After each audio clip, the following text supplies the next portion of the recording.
What's going on, guys, and welcome to episode 164 of the Taste of Cast, our weekly podcast where we talk about all things gaming. My name's Seth, and joining me today is Chevy, to my left, to your right. Chevy, hopefully you're doing good. Hopefully you're ready to talk about all the things that we haven't talked about in the last week. Real quick, did you hear about Sony investing $1.6 billion, I believe, or $1.4 billion, something like that, into Epic? And what do you think they're up to? I did hear about that. It was on a list of like 3 companies that have invested like a huge amount into the company. Lego was one, I think. I can't remember. I just remember seeing there was like 3 companies that recently put a chunk of money into it. And this is the 3rd time I think Sony's invested into Epic now. 3 years in a row or something like that. Yeah, this is a chunk though. Yeah, no, it's a bigger. Yeah, I saw a thing where it showed like the first one and it was small, and then a little bigger, and then like a big jump on the 3rd one. So. I saw a bunch of people going like, was there even stocks to buy between Tim Sweeney and Tencent? Because I guess Tim Sweeney owns like over 50% of the stocks or some shit, the shares. And Tencent owns like a huge chunk of them as well. Yeah, of course they do. Yeah. As far as like what they're up to, I mean, that's really kind of hard to say because Epic does a lot of different things, even though like you don't really see a lot of it, you know, like they make the engine, I would say at this point. Oh yeah. I think it's arguably been the engine since Unreal 3. Yeah. And Unreal 5 just came out and I think kind of blew everyone's mind. So yeah. That probably helped in investment. I do know Sony, this is a weird comparison, but even like Square and Sony and stuff like that, a lot of like these Japanese companies have started flirting with putting their games on Epic Game Store as well. And I do know a large incentive of that obviously is higher profit margins. And then, you know, anything else that technologies and stuff like that Epic is making, because even within Unreal Engine 5, they have like this crazy extra things you can do to make, I mean, you have talked about it off stream, but you know, like a good example is like if I wanted this can in the game, I could just literally take my phone with Quixel, yeah, and just walk around with the camera and it will model it and done. Just done. So it's insane. Yeah. Yeah, the first thing I think of is Sony doesn't really have a huge PC presence. And there are only 3 avenues they could go through for that is Valve, Epic, or Microsoft. They're not going to go through Microsoft. Valve, I think, would be smart, but like you said, they've already invested in Epic, and I don't think Epic's a bad investment because, I mean, not that PlayStation's going to have a whole lot to do with Fortnite outside of maybe some PlayStation Plus deals over on PlayStation. But Unreal Engine, especially now, everyone's going to be using it. You're already seeing a lot of people hopping over to it from their prior projects. Not a big surprise considering that Unreal is used by everyone, has been for a long time. But Unreal 5 is like real tempting with what they're showing off and how easy that it seems like even you or I could make a game with it, let alone anyone who knows what they're doing. But also the Epic Game Store, it seems like a good investment for PlayStation in that sense because you know, whatever their plans are for PC, that would be you know, one of the 3 one of the 3 companies you'd want to hop into, and they have a platform for that. It's not as good as Steam, in my opinion, but you know, it's pretty decent. But to invest in it for its engine as well makes complete sense. To have that kind of partnership in some ways, you know, minorly, to get or some even just as an investment period. Yeah, exactly. They're going to get something from it. But I think it also strengthens relations. And if they want to start, I don't want them to do this, but I could see them releasing Sony exclusives possibly on the Epic Game Store, which would, I guess, not affect you too much because you can still play their games on PS5. But, you know, you and many people I know refuse to buy things on Epic Game Store. But yeah, it's an interesting thing to see because at the end of the day, it could just be an investment. Yeah. But I do think, you know, over $1 billion is quite the investment. And so I'm wondering if they are trying to get a foothold in on a place to start releasing Sony products on PC If they're interested in metaverse type stuff, I think this is a great place. I think every corporation is, but yeah. At this point, yeah. Yeah. But I mean, the people who make Unreal Engine, who have a storefront, who have Fortnite, a huge social hub in that sense, it's a good place to be located in terms of, I guess, corporate relationships. So it's very interesting. And also to all the people out there who are like, oh, Sony's broke. They don't got money to invest in things. Well, they didn't even buy a company, and they just invested over $1 billion in somebody. So I don't know why people think Sony, a huge, gigantic world company, Second largest gaming publisher in the world. yeah, outside of all the electronics they sell, doesn't have money to invest in things. It's really a weird thing. But yeah, we don't have a whole lot of info on what it means, but it's easy to kind of speculate, especially with the splash that Epic has made recently showing off Unreal Engine 5. Yeah. So it is kind of timely in that sense as well, but I guess we'll find out down the road. Apparently also they've been saying that there are other acquisitions in the works right now, so we will be hearing about that later, I think, which is cool, but also kind of scary because we've been pretty vocal about not wanting acquisition wars. So, yeah, I just don't think it's good for the for competition. I don't either, but I also think gaming as a landscape is changing because the big three's dead. Nobody likes EA or Ubisoft. Activision Blizzard's no more. Essentially, it's under somebody else, and all these different like big name individuals who worked for certain developers have all left, and they're all making their own companies. And so like we're gonna get in this like new weird place where are they all gonna get acquired, or they all got to prove themselves again. I think gaming as a whole is like when everyone started making their own beers, and then like the big companies like Budweiser and stuff like that started buying. It's exactly breweries. That. Yeah, that's happening right now in gaming. It's a really interesting time for that. So yeah. Speaking of speculative things, you have you seen? You remember like the Nvidia leak, the list, right? Yeah, it's all true. Everything like so far has been accurate on that, which is fucking crazy. To be honest. So we can assume we're gonna get a Final Fantasy Tactics, Titanfall 3. Oh, I assume at some point we're gonna get that, but. It was on the list. But it's on the list, and the list has not been wrong. So, Chrono Cross just came out. Chrono Cross. That was on that list. Yeah, I was hoping for more from that, but it's true. It was real. So, Final Fantasy 9. 9, yeah. Was on that list. I think it said remake, though. For 9 and Tactics, it said remake, not remaster. Which would be wild. Crazy, yeah. Both those games would be such very a weird one. I love it, but that's a weird one. Yeah. Well, that one's like a sleeper hit. More and more I hear people say how much they love 9. And I'm like, where were you guys at back when it came out? I also know a lot of people who do not like that one too. So that sucks because that one's so like different than all the mainline Final Fantasies. So, anyways, I figured I'd bring that up real quick in case people listening haven't heard about that. There's this list that. It's been a while now since it leaked, but it has not been wrong so far. So, and there's some other big names on there. I think there's like another Resident Evil title on that list, and there's something else too from another big company. It's pretty insane. Yeah, we should maybe do an episode where we go through that list and kind of check off all things that have been right and what could be coming. That'd be interesting. Because I remember when it first came out. That was the other one. Yeah, which we will be watching today. So stay tuned for that. But that was also correct. Yeah. And even though I saw that on that list, I was actually surprised to see that Kingdom Hearts 4 got announced. I was like, what the fuck? So we will discuss that when we get to that in this episode, so stay tuned. But yeah, anything else you want to say on the Sony investment? Very interesting. Let us know in the comments what you guys think about what Sony's doing with that investment.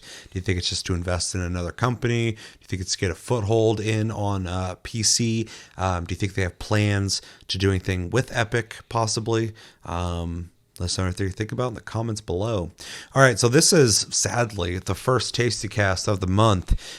We delayed it about a week. My apologies. I've been feeling under the weather. You can probably hear it in my voice. And yeah, I'm feeling a little better now, though. So and everyone's all good, and we're all ready to talk about things. But yeah, so we're doing the first taste cast, and with the first taste cast, we have to discuss game releases. Luckily, in April, game releases are pretty slim, and normally any other year I'd be like, oh man, it's not a whole lot of games coming out, but I'm very, very okay with the lack of games coming out in April. Same. So we're going to read this list. We're going to talk about our hype and possibly not hype or concerns or something like that with the games on this list, and we'll move on with our lives. Okay, so it's April, in case you don't know. April 5th, we got Lego Star Wars The Skywalker Saga, which came out on PS4, PS5, Xbox One, Xbox Series, Switch, and PC. So it came out on everything. On April 5th as well, we got MLB The Show 22, PS4, PS5, Xbox One, Xbox Series, and Switch. It's interesting to see Xbox One. Well, I guess PS4 is on there as well. April 7th, we got Chrono Cross The Radical Dreamers Edition out on Switch. And PC. And PC, yeah, this list is missing that. It's definitely on there. I almost bought it. April 7th, we got as well the House of the Dead remake for Switch. And then April 7th, we got Godfall Ultimate Edition came out on PS4, PS5, Xbox One, Xbox Series, and PC. And this is just now coming out on Xbox. So fellow Xbox players, make sure to check that game out. April 12th, we got 13 Sentinels Aegis Rim on Switch. Then on April 20th, we got quite the jump there. Star Wars The Force Unleashed comes out on Switch. Congratulations, anybody who wanted to play that on Switch. April 25th, we got Zombie Army 4 Dead War coming out on Switch. Curious to see how that plays. April 27th, we have the Stanley Parable Ultra Deluxe on PS4, PS5, Xbox One, Xbox Series, Switch, and PC. And then as well on April 27th, we have Vampire The Masquerade Blood Hunt on PS5 and PC. And then last but not least, we have on April 29th, Nintendo Switch Sports on Switch. Chevy, what games are calling to you? I am eventually going to pick up a Chrono Cross. I just same with the games that came out last month. I'm not buying any games until I plan to play them at this point. Just That's been my strategy. Hopefully avoid spending money that I don't need to spend at the time. But I am curious to pick up Chrono Cross. I'm also kind of curious to pick up Nintendo Switch Sports because I think if Nintendo does something right, it's usually that kind of stuff. It's always really fun. It's like ridiculous. It sounds like even like the Clubhouse games is awesome. So yeah, they're really good about those, like kind of like family games. And then something to be a little more active is always appreciated. So oh yeah. I'm currently trying to get my health in check and do all the active things and eating better, stuff like that. So I definitely need more games like that in my life. Yeah, anything else? That's it. Yeah. Not a whole lot to pick from here. I mean, Lego Star Wars The Skywalker Saga is interesting because it's like all three trilogies, but I'm not the biggest Lego fan, so probably won't pick that up, but I'll play it when it comes out on PlayStation Plus. Chrono Cross The Radical Dreamers Edition, I do want to pick up. I've been hearing some negative things about it, but you can't please everybody. But it looks really clean. I watched a video that compared the original to the new version, and it's very much cleaned up. So it's pretty cool looking. House of the Dead remake, I'm curious about because I was really into House of the Dead and House of the Dead 2. 3 wasn't that great. And then, I mean, they're just on-rail shooters, so it's nothing special, especially for anyone who maybe is young enough to have not played games like that back in the past. But so you don't play on Switch real easy. Yeah. Well, fucking on the original Xbox, I had like the light guns for House of the Dead 2, and it was a blast. But then, like later on, when I try to get rid of them, you can't sell those peripherals because nobody fucking wants them. Yeah. So I was like, I will never buy peripherals for anything again. I was fucking lying because I bought all these VR peripherals, but at least I can still use those. Plus, you could probably actually sell those. Probably, yeah. But yeah, I'm curious about that. I'd love to replay through those again. They're small and fun games, but I think the Switch is the perfect medium for those because with Joy-Cons, you can probably just aim and shoot, and you don't have to invest. It's the perfect situation for that. So, and they're remakes. It'd be kind of cool to see that redone. Godfall Ultimate Edition. Godfall is our game of the month, so make sure to play that. and come back at the end of the month and talk with us about what you think of it.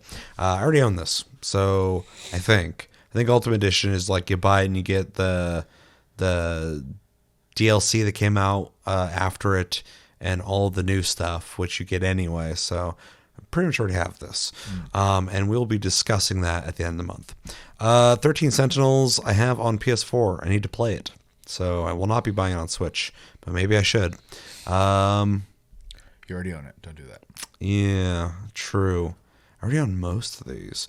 I guess the only one that's like new that I'm kind of curious about is Nintendo Switch Sports. I think Wii Sports was a lot of fun. I wasn't even a big fan of the Wii, but that was like undoubtedly like a fun game. Yeah. Like undeniably a fun game. Everybody enjoyed that game. So I think it's crazy they're just now releasing something like that on Switch, but with 2 content updates in the future for it too. yeah. But who's going to complain if it's fun? So definitely curious about that. That game like that though, I'm surprised like they didn't like bundle with the Switch, but apparently they didn't need to because the fucking thing sold like hotcakes. So it still is. Yeah. So yeah, that's pretty much where I stand. Otherwise, everything else is looking pretty meh to me, and that's completely fine because I'm still recovering from the last 2 months. So I'm okay with not having to buy brand new games. I still want to play Tiny Tina's Wonderlands. I haven't picked that up because I don't got the fucking time to play that shit either. So when I get the time, I'll pick that up and maybe Nintendo Switch Sports, Chrono Cross, and House of the Dead remake. Anything else? All right, short and sweet. Let us know in the comments what do you guys think about the games coming out in April. What games are you picking up? What games have you already picked up? What games are you thinking about? What games are you absolutely not picking up? And if there's any games that was not on this list that you'd like to throw out there as a recommendation, or maybe you want to see us play them and we talk about them, let us know in the comments below. All right, let's jump into what we've been playing, where we talk about games that we've been playing lately. I'll start first because my list is very short. So I've pretty much played all the games that we're obligated to play this month already. In case you don't know, on PlayStation Plus, we got Slay the Spire, Hood, Outlaws and Legends, SpongeBob, Battle for Bikini Bottom, Rehydrated, and we'll be discussing those on Plus Club, so make sure to play those. And then Game of the Month is Godfall. I've played all of those. I can't really talk about them because we're talking about them at the end of the month, but a couple things I want to just kind of throw out there. If you played Hood back when it came out and you haven't played this yet on PlayStation Plus, I want to let you know they've added a purely co-op mode. They originally had the versus mode in the game, and that's not the only mode now. You can just play with your friends in a co-op mode without playing against another team. So if that sounds interesting to you, download on PlayStation Plus and then come back at the end of the month and tell us what you thought of it. And we're going to definitely talk about that. And they've also added a fifth or sixth new character. There's a new character. It's a chick with like a fucking like a falchion or a scimitar or something like that. And she's like a support character. So again, if you played this in the past, maybe you're like me and you dropped it, or maybe you played it back then and you stopped playing organically, might be a reason to come back. So yeah, check that out. Slay the Spire, played that as well. Played it on my PS5, and then I played it on my phone, because I have it on my phone. So I will definitely be able to talk about that at the end of the month. I've already put the time in on that. And in fact, I've already put in quite a bit of time on Hood as well, so take that as you will. Played Battle for Bikini Bottom, and yeah, we'll talk about that. I found out that was a PS2 game originally, unless it wasn't. But yeah, we'll talk about that. And I've put a lot of time into Godfall, which I can't talk about. So, but real quick, the update is out for Godfall as of right now. That is our game of the month. We'll talk about it. They've added, oh god, I forgot what they're called. Shards. There's 4 shards per Valor plate now, which are essentially moves, abilities for your Valor plate, and you can have 2 activated at once. So definitely check that out. If you still have you should have still have the Challenger Edition if you download that for PlayStation Plus. All right, so the only game I've played recently that I can even talk about is Ghostwire Tokyo. About a week ago, I beat it. I beat it in 13 and a half hours. So pretty short, run. Definitely more to do in the game than 13 hours. I think I did a good mix of side quests and sticking to the main quest. And there is replayability. So I'll throw that out there in case somebody's like, oh, that's not very long at all. And without going into the story, because I don't want to spoil that for anybody who potentially might want to play it, I really liked it. I thought it was a cool game. Has a couple shortcomings. I'll talk about that in a sec.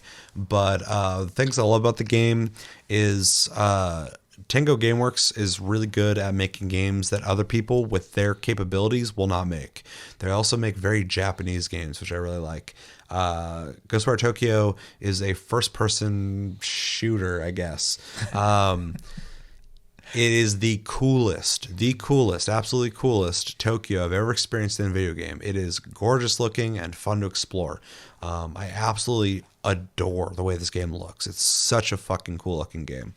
From the scenery, the buildings, the tight alleyways, they're intricately detailed, to the big open sprawling areas. Not really sprawling, they're empty, there's no one around, but they once were. Really cool looking game. When you're up on skyscrapers, you can see like the city just shrouded in fog, and it's just such a cool visual that I've never seen in another game. Combat's cool, but also a complaint of mine. There's 3 abilities. Those abilities can be upgraded, and they do change, so it's not just stuck to one thing, but there are like 3 abilities. So that's something I would like to see in possibly a Ghostwire 2, maybe expanded upon. On that note as well, the enemy types are very cool looking. They're very anime, very Japanese. I love their animations, but there's not a lot of them. There's not a lot of enemy types, so that feels a bit limited as well. There's a bunch of dogs and cats all over the city, and you can read their minds and communicate with them. And the dogs will do cool things like give you shit, and you can follow them, and they'll find things for you. That's a really cool feature. And yeah, the story's pretty good. I like that it's pretty straightforward. It's absolutely an anime. The whole game's just an anime. I'm not gonna talk about it though, but I do dig that it deals with the idea of loss, forgiveness, dealing and coping with loss, letting go, that kind of stuff in death. It's got some cool themes going on. The acting's really well done, which is nice. Yeah, gameplay's cool. A lot of it is just main quest and side quest stuff. A lot of really cool visual stuff is done that I won't spoil. But if you played Evil Within and Evil Within 2, you're not going to be surprised by it. This wasn't directed by Shinji Mikami, but it was done by his like second in command guy, his like assistant director guy. This is his project, so it doesn't feel exactly like what you'd expect from their prior games, but it definitely has its own flair going on that's really cool. It's supposed to be like a handing down the torch sort of thing, though, isn't it? Because I think he said he's leaving, which I don't know where the fuck he's going, because he started that shit. And I want an Evil Within 3 for sure. I fucking love Evil Within. And yeah, the visual aesthetic of the game is so fucking cool. The combat with your hands is really fucking cool. I read a thing recently too that they were saying like they were like practicing in real life. And they're like, is this too much? Does this look cool or does this look like stupid? And they were doing all these hand things or whatever. And and I'm glad they went through that process, because I'm playing the game the whole time. I'm like, this looks so fucking cool. They're trying to do the real bungee gum. Yeah, pretty much.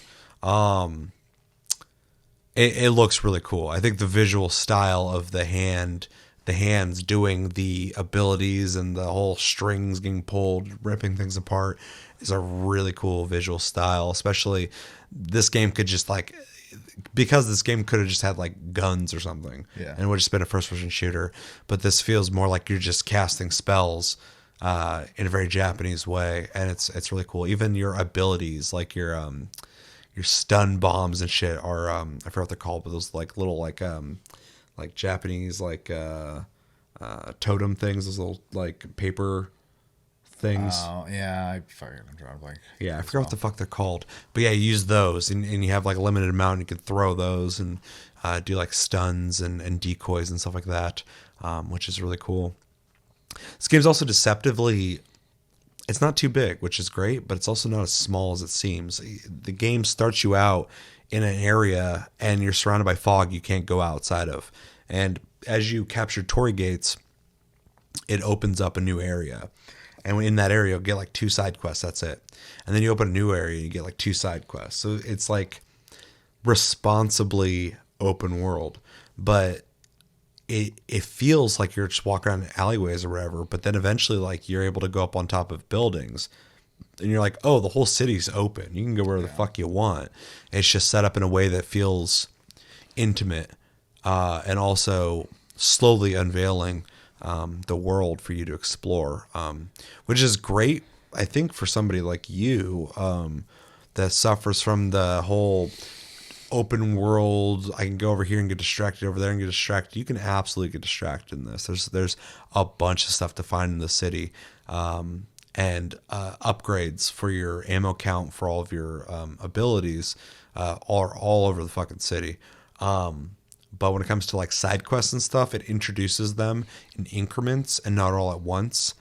And I think it's a really smart way to stay on track, but also, I could do this right now if I want to. And you're not going to be overloaded with like 20 new like generic side quests. These are all like handcrafted side quests. So it's a really interesting way they went about doing it. And I was thinking about it. Elden Ring kind of did the same thing too, in the sense that like you start here, and as you move out further, you kind of like open up areas as you find the I forgot what they're called, the map reveal locations. Maps. Yeah, the maps. And it's kind of a cool way to not just go like, okay, you got here, now here's the whole map, go figure it out. Like it feels like segmented in a way that feels, I guess, more precise to the area you're in, and doesn't feel overwhelming as much, even though Elden Ring did feel overwhelming. Oh, for sure. that game's fucking huge. Yeah, but it's just kind of a cool way to unveil the map that I've seen in like 2 games now. That's pretty cool. Yeah.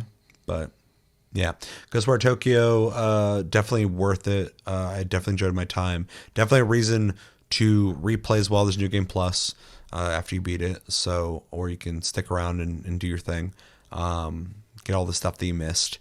And yeah, I liked it a lot. Don't regret it. Although it does have some weaknesses for sure. Maybe sometimes it sounds like I'm always just going like, hey, all these games are great. All these games are great. This game is great. But also, there's some things I would like more of in this game that felt a bit limiting. But overall, the experience was awesome, and I would definitely recommend it to anybody who thinks it looks interesting. But anybody who's looking for a creative first-person shooter, I would highly recommend this to you. Anybody who's into Japanese culture, anime, and anything Shinji Mikami's done, I would recommend to you as well. And I would grade this game, A-. I was gonna go B+, but I think it's a little cooler than the B+. Mostly gameplay wise, I would say probably B+, but the imagination bumps it up for me because it gave me something I'm not getting from games. So I really enjoyed it. And yeah, that's all I've been playing. I can't talk about most stuff I've been playing. So what have you been playing? I played Slay the Spire. Can't talk about it. Played SpongeBob. Can't talk about it. I played some Elden Ring. I've been bouncing between my 2 characters. I have one that's a magic user and one that is a sword and faith user. Have not beaten it. Yeah. Yeah, you're still playing it. Like Yeah. you haven't finished it. My main character is like 130 level 137 now or something like that. And then I have over 100 hours easy at this point. Yeah, easily. So I really like the game, but I do run into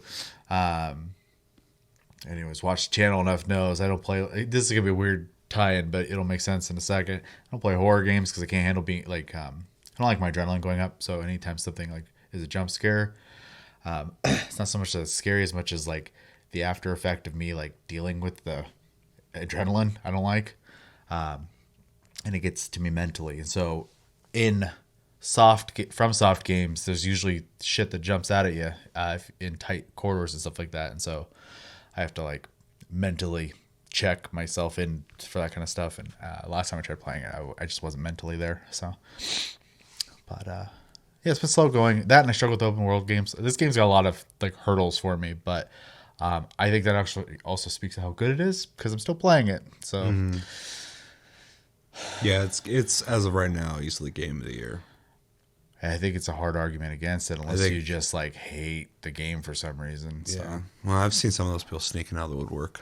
Yeah, well, you can like what you like. I also know that when things are popular, people just hate them anyways. Oh yeah, so. 100%. That's what I'm talking about. But yeah, the game is awesome. I would like to beat it. I would like to do New Game Plus, but mostly I want to beat it so I can play other things. Yeah, dude, I didn't even touch the fucking New Game Plus because I've just been enjoying being able to play other games and being able to beat fucking Ghostwire Tokyo and but I do want to play it. I want to go back and play New Game Plus because I beat the game and it was like a weight was lifted. I was like, oh my god, I could play other things. I did see that someone recently in the any percentage category speed ran the game in under 7 minutes. Yeah. Yeah, the last I heard, there's like a glitch or something. People are like falling through the map or some shit. Zipping is what it's called. Yeah. Yeah. I watched the speed run, so you're not playing the game. There's no fighting, so yeah, you're effectively just tricking the game to do things. So, which I mean, if you can do it, you can do it. To watch though, yeah, for sure. Well, it's amazing people have figured that out. I know it's not just one person figuring everything out. It's like the collection of people. So the guy who keeps getting the records is the same guy over and over again. I watched when he was the first guy who got it. I think it was like 30 minutes the first time or something like that. Yeah. Now it's down to he thought 7:30 was going to be his time, and then the run where he's saying he's like there's you can't get under 7. He's like unless you grind out a bunch, and he's like I don't think I want to do that. And then he got 6:59. He was like freaking out. So it was cool. Anyways, yeah, the game is awesome, and if you play it as intended, it's more than 7 minutes long. So oh yeah. Let's see. I played a little bit of a game called Vampire Survivors. It's a $3 game on Steam. I've almost bought that so many times. It is. There's a reason so many people are playing it, other than the price. It is. It's got all the right things to make your brain go, "I like this." Mm-hmm. So, I'm not a huge fan because it's a roguelike, but I could play a match or two. It kind of does the same thing for me as Loop Hero. I just think Loop Hero is a better game for my brain. I think it's why it got recommended to me back when it was like starting to pick up some steam on Steam. They just did an update recently too. They added another character, map, and weapon or something like that. So I'm sure the guy sold tons, making a $3 game that's getting that kind of attention. So for anybody who doesn't know what it is, you want to explain it? So it is a game where you just move your character through maps, and there are different characters you can purchase, and they come with one starting move, and then the rest of it is all randomly done. And it's like a top-down, like 2D pixel art, super retro style game, and basically waves of enemies come at you and become increasingly more difficult until you hit 30 minutes, in which case the Grim Reaper comes and kills you, and that's the end of the map. But that is a success. That's what you're after. So.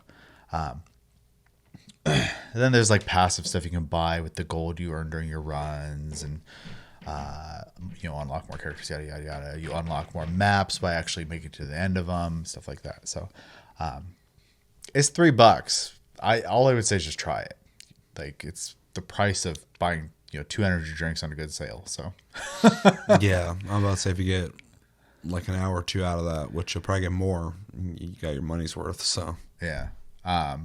I'm not in love with it, but it is fun, and I would totally I think most people could play this game because the controls literally is just move and don't get hit by stuff. That's it. That's the controls. Yeah, and then shit's flying out of you, killing things. Yeah, you're just a turret. Yeah. So, yeah. Patch 6.1 came out for Final Fantasy 14 as of last night or night before as of recording this. And been looking forward to that. Added more story. This is also a little weird for them because normally we would be doing like cleanup on the expansion story, but they finished the story for this time. And so this is actually the beginning of a new story. Instead of that being over the course of 3 patches, it'll be over the course of 5 patches now leading into an expansion. So there'll be a lot of build-up, which is kind of cool. I'm not going to spoil it or anything like that, but it was a lot cooler than I expected it to be. I honestly expected it to be super chill because they kept making all these references of like, oh, it's time to be an adventurer again, bring the stakes back down, yada, yada, yada type of thing. And then like... The stakes aren't really super low, so that was some gaslighting or something there. So That's how they get you. yeah, there's also some. I could respect them though, wanting to like bring it down though after some kind of big epic story. It was funny. The community themselves were kind of worried. They're like, the story got pretty big in Endwalker, and it still has come down a lot. But it's cool because it has connecting fibers to other elements that have been discussed in the game, so it's not completely new. However, the scene, one of the scenes they show you when they show you kind of like what you're going to be dealing with, I looked at it, I was like, that is like such a Final Fantasy scene right now. So it was pretty cool. Excuse me. I haven't tried the new 24-man raid, which is more the casual raid in the game that anyone can queue up for. I am looking forward to trying it though, because it covers the gods of the game, which the only time you ever really hear about them outside of like here and there in the story is like in character creation. It's for pure RP purposes. So, so they're kind of interesting to be able to I don't know how or why you're fighting the gods, but you basically get to fight the gods. So I'm kind of curious to see how that's going to be. If they're actually them or if it's like a simulation or something, who knows? Like I haven't touched the story yet. So, new PvP mode. This is kind of like we need to try to do something with PvP because no one plays it. So now it is a mode where, and anyone who played, a lot of like 5v5 PvP style games is going to be recognized as mode, but there is a crystal, and whoever takes control of it, it starts moving towards the other person's base. And if it makes it to the other person's side, and they're not attempting to defend it, you win. Oh, you're trying to escort it to the other team? Payload, yeah. Okay. That is the mode. There is no Trinity needed. Everyone has a heal. And the big difference is you just have like a limit break. That's for your job. So that's the big thing you get. I haven't tried it yet, but a free company member, Scream, was playing it all day today apparently. So he likes it. Is there any PvP specific rewards you get for it? They added a battle pass system, and before that scares anyone off, there's no premium version. You can't buy into it, and the rewards don't go away. They come back later, or they become purchasable. Okay. After the season's up. So that even interests me. I haven't tried it yet, but it sounds kind of neat because it's they've literally completely revamped PvP system. So it's cool. So I'm hoping it works for them. And if it works, they're going to implement that system into the old modes that exist. They're just on pause right now while they focus on this one. It came out with 3 maps right off the bat too, which is kind of cool. Though they're cycled weekly, I believe. And then, is there anything else? The Ultimate Raid comes out in a couple weeks. I will not be participating in that because I don't have a group for that kind of content. But I'll be watching the World Race because it'll be interesting to see. So why can't you do it? It is the hardest content in the game, and I would have to have best in slot gear, which involves beating the entire Savage tier, and make sure I have stats. I haven't beat the Savage tier yet, so gotcha. And then those fights are more of an endurance race because they're usually like 20 minutes long. They're big fights. So, and if you fail, you have to start over. There's no checkpoints. Gotcha. So, yeah. and you get a title and a glowy weapon that is not.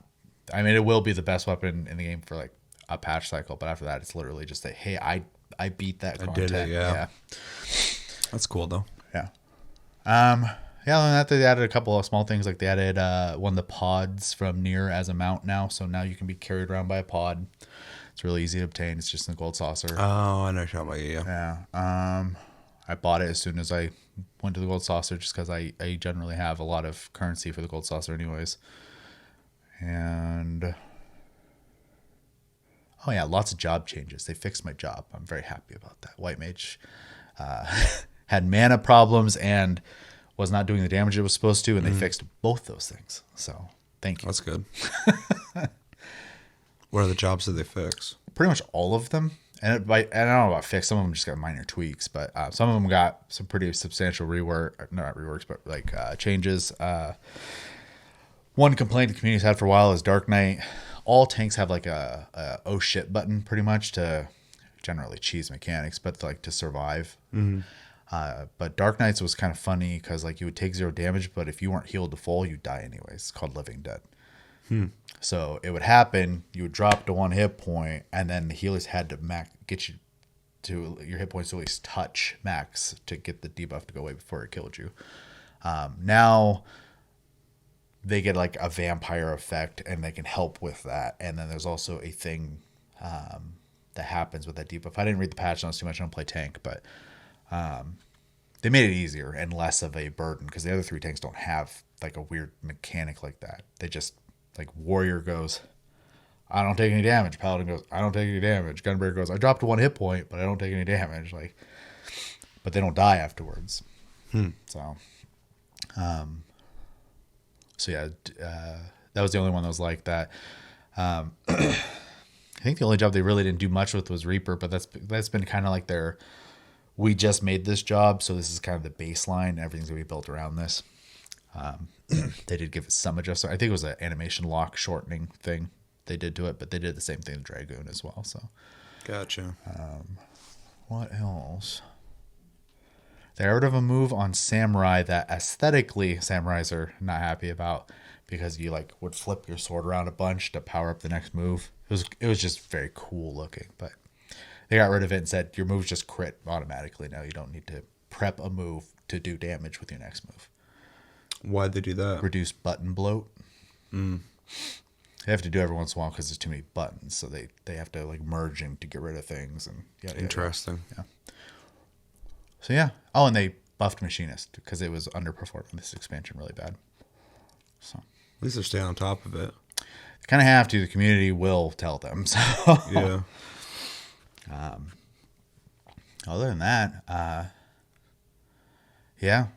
Been nice to play. I was kind of getting the itch to hop back in anyways. I've taken quite a long break from it.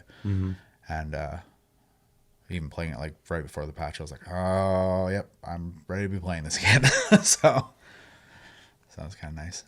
Outside of that, I haven't really played anything though. So I think Lost Ark either has or is getting an update soon. That's adding. It did recently added a raid. And then I think they have another one coming out. It's like Southern Vern or something like that. I think that's one that did come out. They're adding like a whole I can't remember. I've been keeping up with the game because it's just going to be in constant catch up mode until it catches up with the Korean version, anyways. Yeah. Plus, I still want to play the game. I think it's a fun game to play, but after seeing how the end game works in that game, I will never invest a lot of time in that game. So. Yeah, that was kind of a sentiment I was seeing from a lot of people as we all hit the end game. Because I thought it was fun, but at the same time, it did feel like a wall. And I would like to see them maybe reformat it. Yeah, I mean, it definitely incentivizes either paying or grinding. Yeah, I don't. Which I expected, but I don't want to do it. So. Yeah. It's that simple. I don't have anything negative to say. The playable content's fun, but the way they have it set up to progress doesn't feel worth it because you start doing the content that you want to do for fun, but after a certain point, you don't get anything for it. So it's like, I'd rather just go play something else, I guess, until I can actually get progression from this. So Yeah. yeah, I mean, it's a game I would like to hop back into as well. But yeah, end game I think needs some tweaks. They need to fine tune it. Yeah, I mean, they're going to do a little bit, obviously, to try to keep Western audiences interested, but it's also just kind of fundamentally the way their end game works, too. So the thing we're missing is, like, Korea and Russia, for example, have versions, catch-up mechanics that we don't have. And so they have better ways to spend time to grind than we do. So I think once they add that stuff to our version, it'll probably make it a little more appealing to actually grind stuff out. Because right now we're pretty limited in our way of grinding. So Yeah. but yeah, I mean, it's a cool enough game. I said, I don't really have any complaints about it, but I'm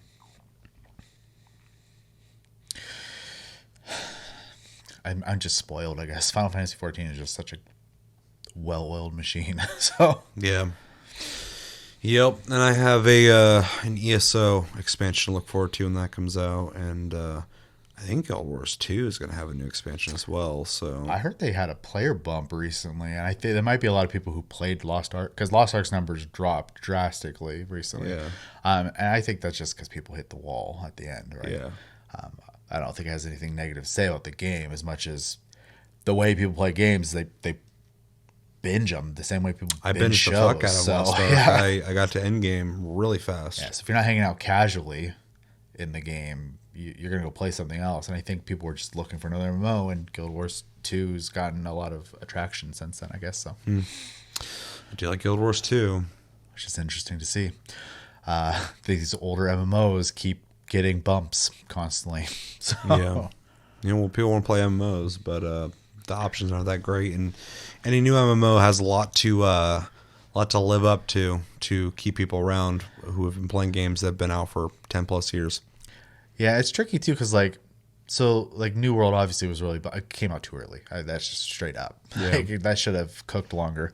I think that has an update coming out too. It's adding like a weapon or something. They've constantly been updating it. The problem is they've been doing trickle updates, and so Yeah. no one gets excited when you're like, I'm making a change this week. Every I'm once in a making while I change hear next something week. about it. I'm Yeah. like, oh, that's cool. It's not enough to get me in. They So need like, a bulk update. Yeah. or, I'm going to wait like 2 years and then come back and see all the trickle updates and go, oh, okay, here's all the content. Yeah, and I've heard the sentiment that they should just stop with the trickle stuff, except for obviously stuff to keep their player base, Yeah. but work on an expansion and just revamp the game with that expansion. And I think that's actually the 100%. right sentiment. Yeah. Also, and I know it's not 100% their fault. I do understand it is also the GPU manufacturer's fault as well for this. But it's the only game I've ever played where it melted a graphics card, and I don't want to have to worry about that. Yeah. So But we always bring that up, but it's important because what other game do we have that discussion about? Nothing. I've never Yeah, I've never gone heard of through it. that before. So. I've never heard of it. It's a huge problem. I shouldn't have to risk my physical property to play a game. Yeah, especially when chips are getting better, but still hard to come by. So. Yeah. Anything else you've been playing? Life. Same. Well, on that note, let us know in the comments what games have you guys been playing? What games are you enjoying? Are you still playing Elden Ring? Have you taken a break from that? And are you playing something else? Is there anything you would recommend us play? Anything you're looking forward to playing in the near future? Yes. And yeah, let me know everything you're thinking about in the comments below. Speaking of all this MMO talk, there is another new MMO coming out called Ashes of Creation. Ashes of Creation. Maybe it sounds like I said something else. Something that has to do with a posterior. Yeah, derriere. And yeah, maybe some of you haven't heard of that, and we'll hear about it a little bit here. But recently they showed off the new character customization. That video is like 40-50 minutes long. We didn't want to spend that whole time on a taste cast watching that. If you really want to see that, though, we could do a TLG reacts for that if you want that. But we found somebody named The Lazy Peon, and they've done an 11-minute video, 12-minute video, talking about this specific thing. So we're going to watch their video. Again, this is The Lazy Peon. If you like this video, go check them out. Go subscribe, blah, blah, blah, blah. And we're going to see what they have to say about the customization for characters and see how far it's come. Now, it's worth noting that apparently the game has shifted over to Unreal Engine 5. From 4, yeah. From 4, which is something that seems to be very easily done. Fortnite was also on Unreal Engine 4 and just shifted over to 5, and everybody's playing it on 5 right now. So that's really interesting to see. Everything we're going to be talking about today is pretty much Unreal Engine 5 related, which is really interesting. Yeah, so Epic's making some big moves. So yeah, we're going to watch this video and we're going to discuss the character customization. Before we get into the video, again, one last time, by The Lazy Peon. Go check them out. I'll put their name on the screen real quick. Verified. Yeah, this person's very big. They don't need my help, but I want to be legit about who I'm watching and give them credit. Anticipation for Ashes of Creation. Tab target MMO? Yeah. Yeah. I know a lot of people have been really excited about this because it looks, at least when I originally saw it, like a more traditional, old school MMO, something that people, are yearning for, especially around the time that WoW Classic had come out, and people were like really excited about that and less excited about retail WoW, or the fuck they call it. Yep. I remember this game kind of announced around the same time, or at least being talked about a lot during that time, and it was kind of made sense to me because in the early footage I saw of this game, I was like, that game looks old as fuck. Like, it doesn't look that great. Since then, I've seen upgraded footage of it, and it looks a lot better than it did. But it did look like a more classic MMO. Yeah. It's and also worth noting this game's still in alpha. Yeah, for sure. Yeah. No, in the time that I saw it then and then later, it made a huge jump graphically. So I was like, oh, okay, that's not what the game looks like. Yeah, even during the big video, I've watched parts of it before. They constantly, it's like the UI is not final. The UI is not, they say it constantly. So, And yeah, between this and New World, they were like the two new MMOs that I'm sitting here banking on, hoping that this will at least show other people who potentially even thought about making MMOs that people want them. And for sure that is the case. I think Lost Ark shows that off as well. But this is, one of the three that's not out yet. And so I am definitely looking at it, hoping it's going to live up to the hype. Or at least, be something worth playing. That's at the bare minimum, base minimum. What I want from it is for it to be playable. So I am very curious about the character customization. I haven't seen anything on it. I'm also curious to see what it looks like under Unreal Engine 5. I have not seen that yet. I'm actually pretty far in the past when it comes to the development of this game. I stopped following it because it was such incremental updates that I'm like, I'll just wait till they get on a closer beta build of the game, and then I can get really excited for it. But from what I've seen so far, it's looking cool. I admire what they're doing, and I'm hoping this game's gonna be awesome. Yeah, I've seen this, so I can't really give you my thoughts on what I'm looking forward to in this, other than I am looking forward to seeing what you think about it, because first off, it is an MMO that's in current development, and also the fact that it is on a brand spanking new engine. So yeah, so we can just watch it, and then we'll talk about it. So this is The Lazy Peons, Ashes of Creation, unbelievable character customization in 3, 2, 1, and go. It's been just over 3 months since my last Ashes of Creation video, which covered the massive announcement that the game was upgrading from Unreal Engine 4 to Unreal Engine 5, bringing with it better graphics, better optimization capabilities, as well as a more efficient development pipeline. With such a big announcement, I didn't expect I'd have anything noteworthy to cover with Ashes of Creation for quite some time.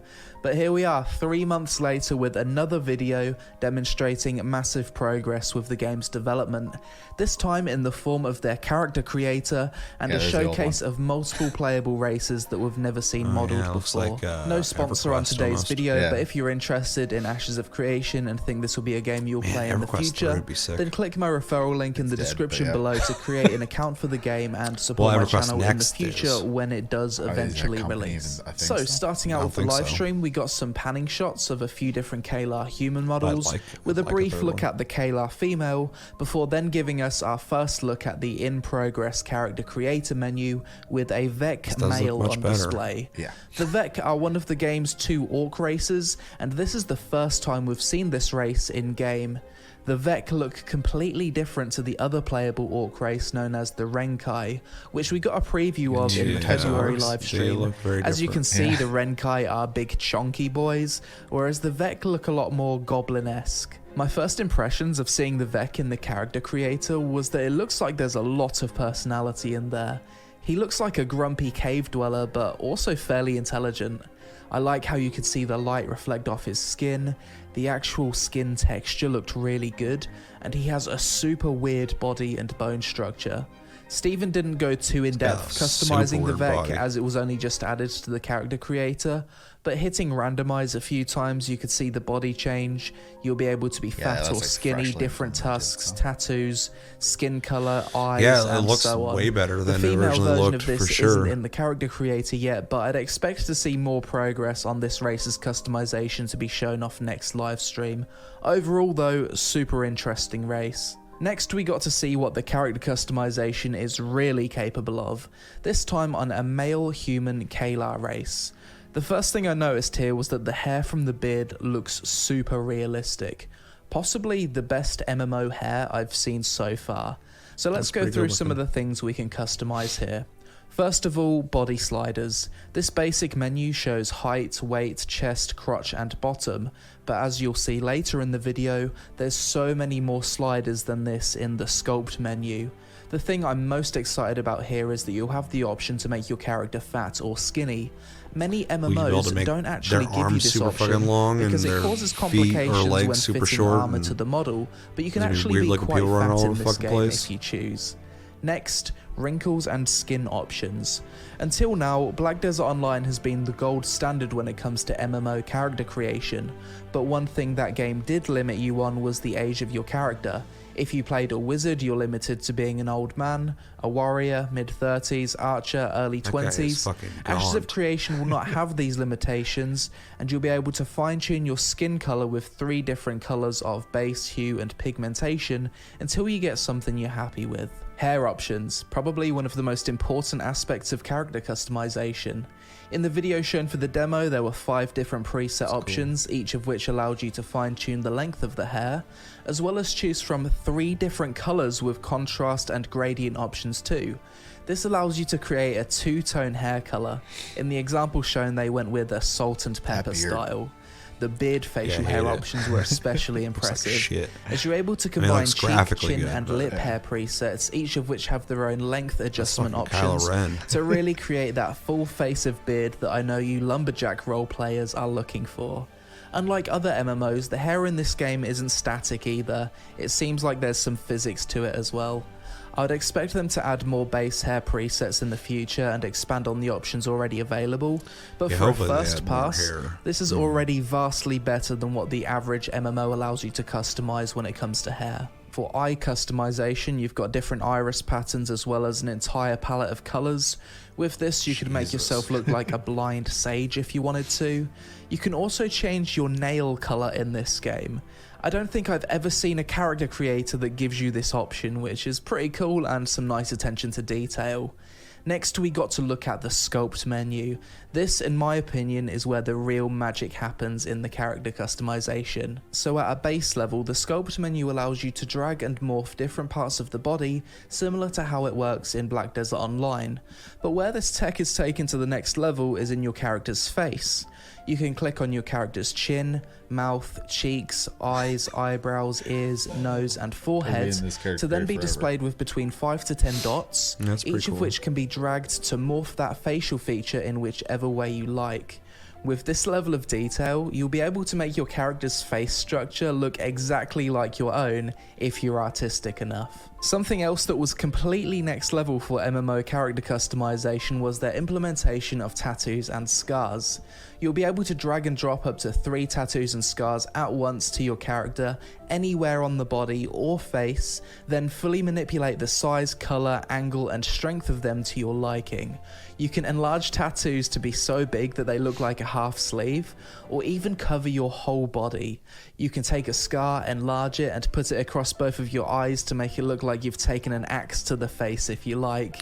I've played a lot of MMOs that allow you to place some scars and tattoos, but nothing with this level of freedom, and this is just a first pass too, so I'd expect even more scar and tattoo variations to be added later on. Finally, to fully show off the power of the character creator, we got to see a preset someone made of the bald god himself. This was showcased alongside another customization feature called Blend, in which you can combine multiple presets to make characters that look like they're part of the same family. Steven said this feature might be used in other areas of the game too, such as customizing NPCs who work on your character's freehold. Additionally, something that was mentioned is that the tech used in the character creator will likely be used in combination with the game's animal husbandry system, which is a life skill in the game where you'll be able to breed together different pets and mounts to create some majestic creatures of beauty or absolute abominations. Overall, I'm super impressed with the character creation so far, even though it's still far from finished and there's a lot missing. I'm glad the character creator is something that Intrepid plan on giving players access to before the launch of the game, so we'll all have hours to create our characters and they'll be ready to go immediately upon launch. Well, yeah, and this is like 3 I have months to after admit, they made I the was announcement skeptical when in Steven Unreal said 5, he so, intended like, on Ashes having character creation just as now good toying or with better it, than you Black know? Desert Online in the past, but it seems like they're actually going to pull it off. Intrepid Studios have really gone through the gears when it comes to the game's development in the past year. Just look at the character creator from the game's Alpha 1 test that was shown only 8 months ago. The difference from then to now is night and day. Even those character models the look better than upgrade the to original Unreal ones I Engine saw. 5 certainly helps too. Yeah, they're making pretty It rapid wouldn't progress. I surprise guess they me if also, over the like, next hired a 3 shit to ton of 6 people. months, all of the 9 playable races with both male and female versions will be complete. We've already seen the Kalar male and female, Vec male and female. We've seen a preview of the male and female Valoon, which are a human race with Middle Eastern influence. We've seen the male and female Duneer dwarves, which have recently been updated and shown off since they were last playable in Alpha 1. In January, we got a preview of the Nakua dwarven race, which look a lot more halfling with Polynesian influence, in contrast to the Duneer, which are more traditional fantasy dwarves that live in mountains. We got our first good look of the male Renkai Orc model in the February livestream. Still haven't seen the female version of that yet though. We've already seen the female and male Empyrean elves, basically a traditional fantasy elf race, and very recently we got our first look at the Pyre elves, both male and female options concept art with very early stage modelling. The Pyre are more in tune with nature, as you can see from the branches growing out of their heads. At this point, the only race we haven't seen anything from yet in terms of concept art or updates is the Tolnar race, who inhabit the Underrealm, and is said to be a combination of the 4 major races, as well as a bit of an influence from some minor races.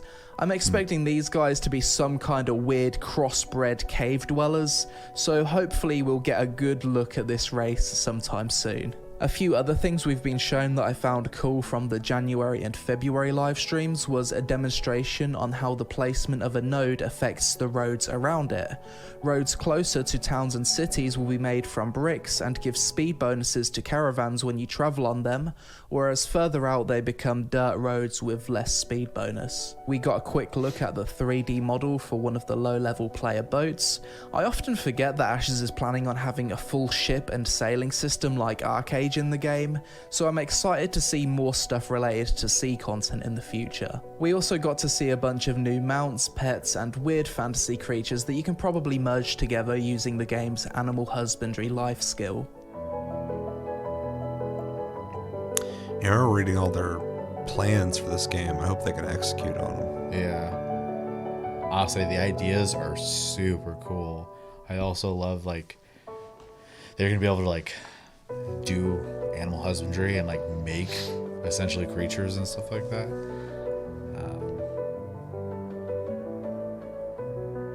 I don't know, they're definitely making like a fantasy game, and they also like when they do their live streams, they take One final thing worth feedback mentioning is that during Steven live said in the streams. most They recent live stream that their respond goal to it this and year stuff, is to so. expand the team to around 200 feel like they're people trying to working make on a the game game, more live, which is making it great. one of the biggest Yeah. MMOs currently Well, in and development. also the Red 2 So was if you're a skilled talking developer about a lot of, like, interested in a job, systems in the game. then check out the job listings posted exciting, on their like- website and LinkedIn. I could If I was overlook a like the game graphics dev, not I being couldn't that think great, of which a they more look exciting project much to better than I work thought on. they would at this You're point. literally building the most ambitious fantasy as long MMO as the game had, ever like, cool made. systems, I It wouldn't doesn't care. get better than Yeah. that.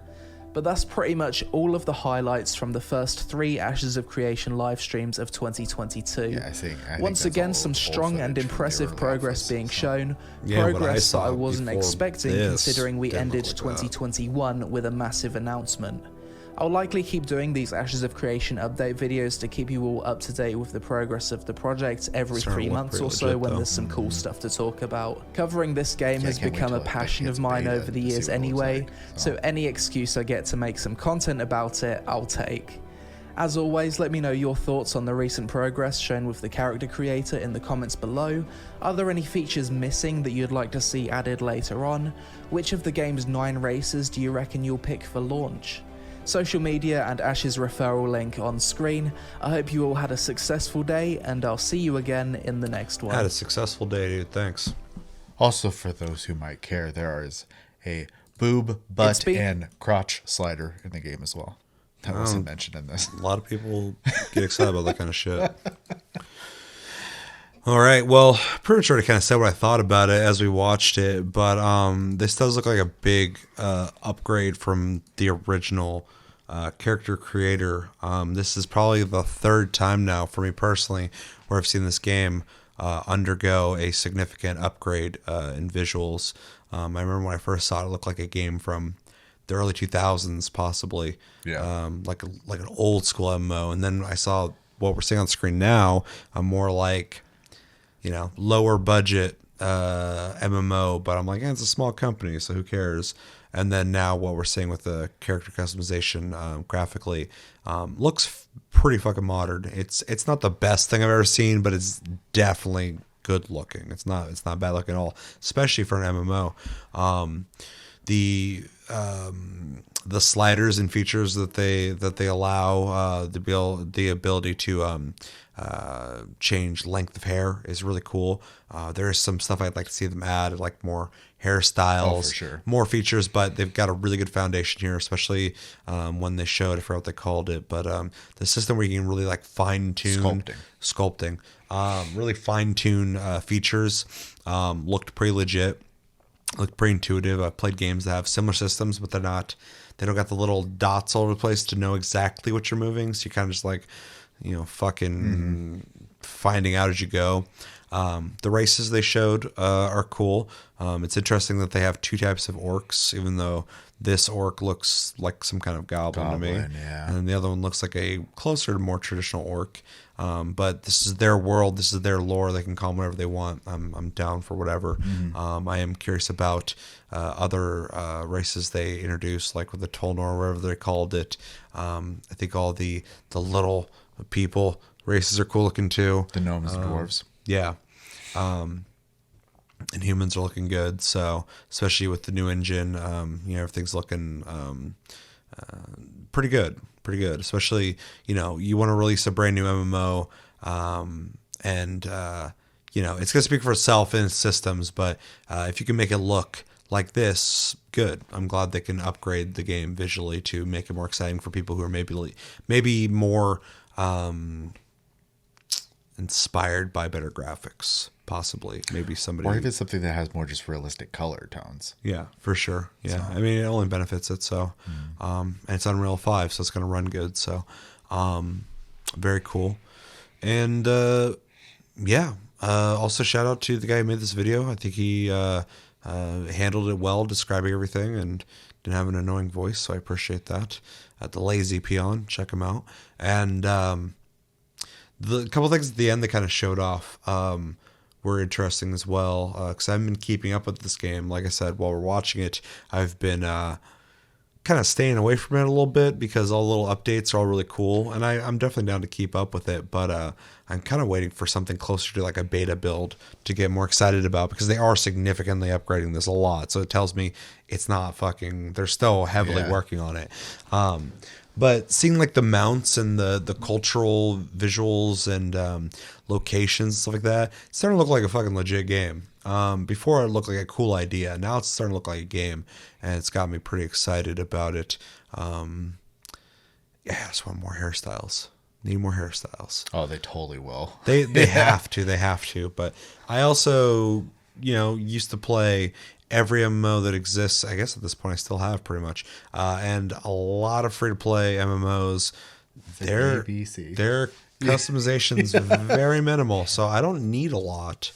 Some games, they're like 3 hairstyles and like 5 color per fucking hairstyle. So I don't need a lot, and so this does definitely exceed those expectations, but I would like more because they've already gone this far, and I'm really excited about seeing what they got going on already, that if they can add more, it'll only make the whole package better. So we also did see a trimmed down version of the presentation too. So yeah, exactly. We didn't watch the whole thing. And again, if you guys want us to watch that, we can do that. I would definitely be curious to watch the whole thing. Yeah, overall, I really like it. I'm really liking what I'm seeing here, and I'm glad to see that the game is just kind of moving along better than I anticipated. So it looks good. Like some MMOs or some games in general, you're hoping for them to be good. You're seeing the progress. You're like, I'll have faith in it. And this, I'm like, it's looking better than I thought they were going to be doing by now. So yeah, I mean, obviously the big hurdle is it has to play good. Yeah. And yeah, it plays like shit. Who cares? Not lose people once they hit max level, right? That's the hardest thing. Those are the 2 big hurdles. The game can look pretty much however. I'm excited that it looks like this. Yeah. I'm also, I think more so than the graphical aspect of it, the pure like fantasy, like this realized vision they have of this fantasy world. Like you look at the landscapes and the different creatures and stuff, and you could tell like they are trying to make their own world. Yeah. And that's something I really miss in fantasy in general, to be honest. A lot of them kind of just take the easy road and just use your tried and trues, your elves, dwarves, gnomes, and they have that, but they have their spin on it. But then also their monsters are crazy looking, and I love that. So, yeah. I just hopefully they keep it up. Also, like I said before, I think the scars are probably some of the best I've seen in a character creator. Scars are usually pretty lazily done, and they don't show it a lot in this video, but in the other one, it looks like the scars actually form from the skull of the model and work their way up versus just being painted on top. And I think that's a really nice detail because scars are they're textured. So yeah, I mean they could even be flat. Like essentially tattoos that just look tessellated, so they look like they have depth to them. I don't know what they're doing with it, but it could be morphing the actual skin, which would be cool as well. But it at least looks like it's doing that. Yeah. So visually, I just think the scars look really good. Yeah. I actually always am tempted to put scars on my characters when I make them, but they always look so bad. Yeah. That I don't use them. And so my characters don't look like they've been in combat because of that. I like, especially in a game where I'm making a fighter or something like that. I usually like them to look a little dirty and a little beat up, because I mean they would most likely be in a world like that. Yeah. Exactly. So Yeah. I'm not one of those people who try to make myself. I like making a complete fantasy character. Yeah. And I will play male or female depending on how I feel. But yeah, I want the character to make sense, though, in a sort of role-playing way. I don't role-play, but my character, I want them to look like they belong in the world. So yeah, I don't role-play either, but I want my character to feel like they should be there, that they fit, at least as far as I can tell from what they've shown me of the world. I don't think I belong in a fantasy world, nor do I want to be in a fantasy world. Hell no. So yeah, I don't make myself either, but yeah, I typically do the exact same thing. So yeah. And other than that, You know, it's I think EverQuest was probably a good callback too. It was one of the last times I remember a game outside of maybe World of Warcraft having, you know, these kind of races and stuff like that. Well, that's why I said EverQuest too, because this doesn't look like WoW to me. So visually, exactly, like it reminds me more of EverQuest and the characters and worlds stuff like that. And yeah, it is one of the last times I remember like a big MMO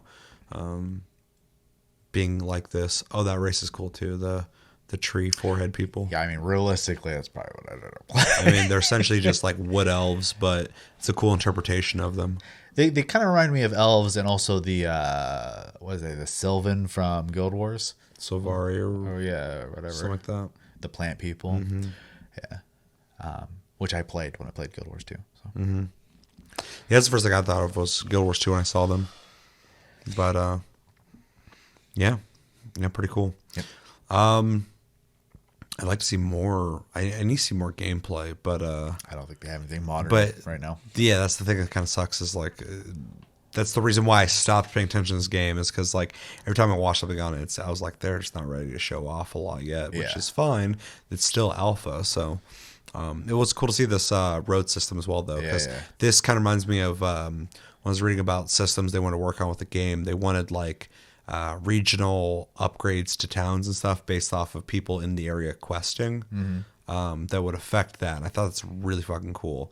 And now they're talking about those road systems, like, you know, upgrading so that people can do like trading and stuff like that, which also travel faster on them and stuff. Yeah, which sounds really fucking cool. So at least they are attempting to do these things they wanted to do. So yeah, and all these animals are looking pretty cool looking.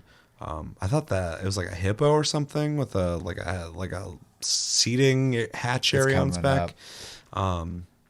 That thing that looks really cool to me. Yeah, it's a especially within the theme of that world.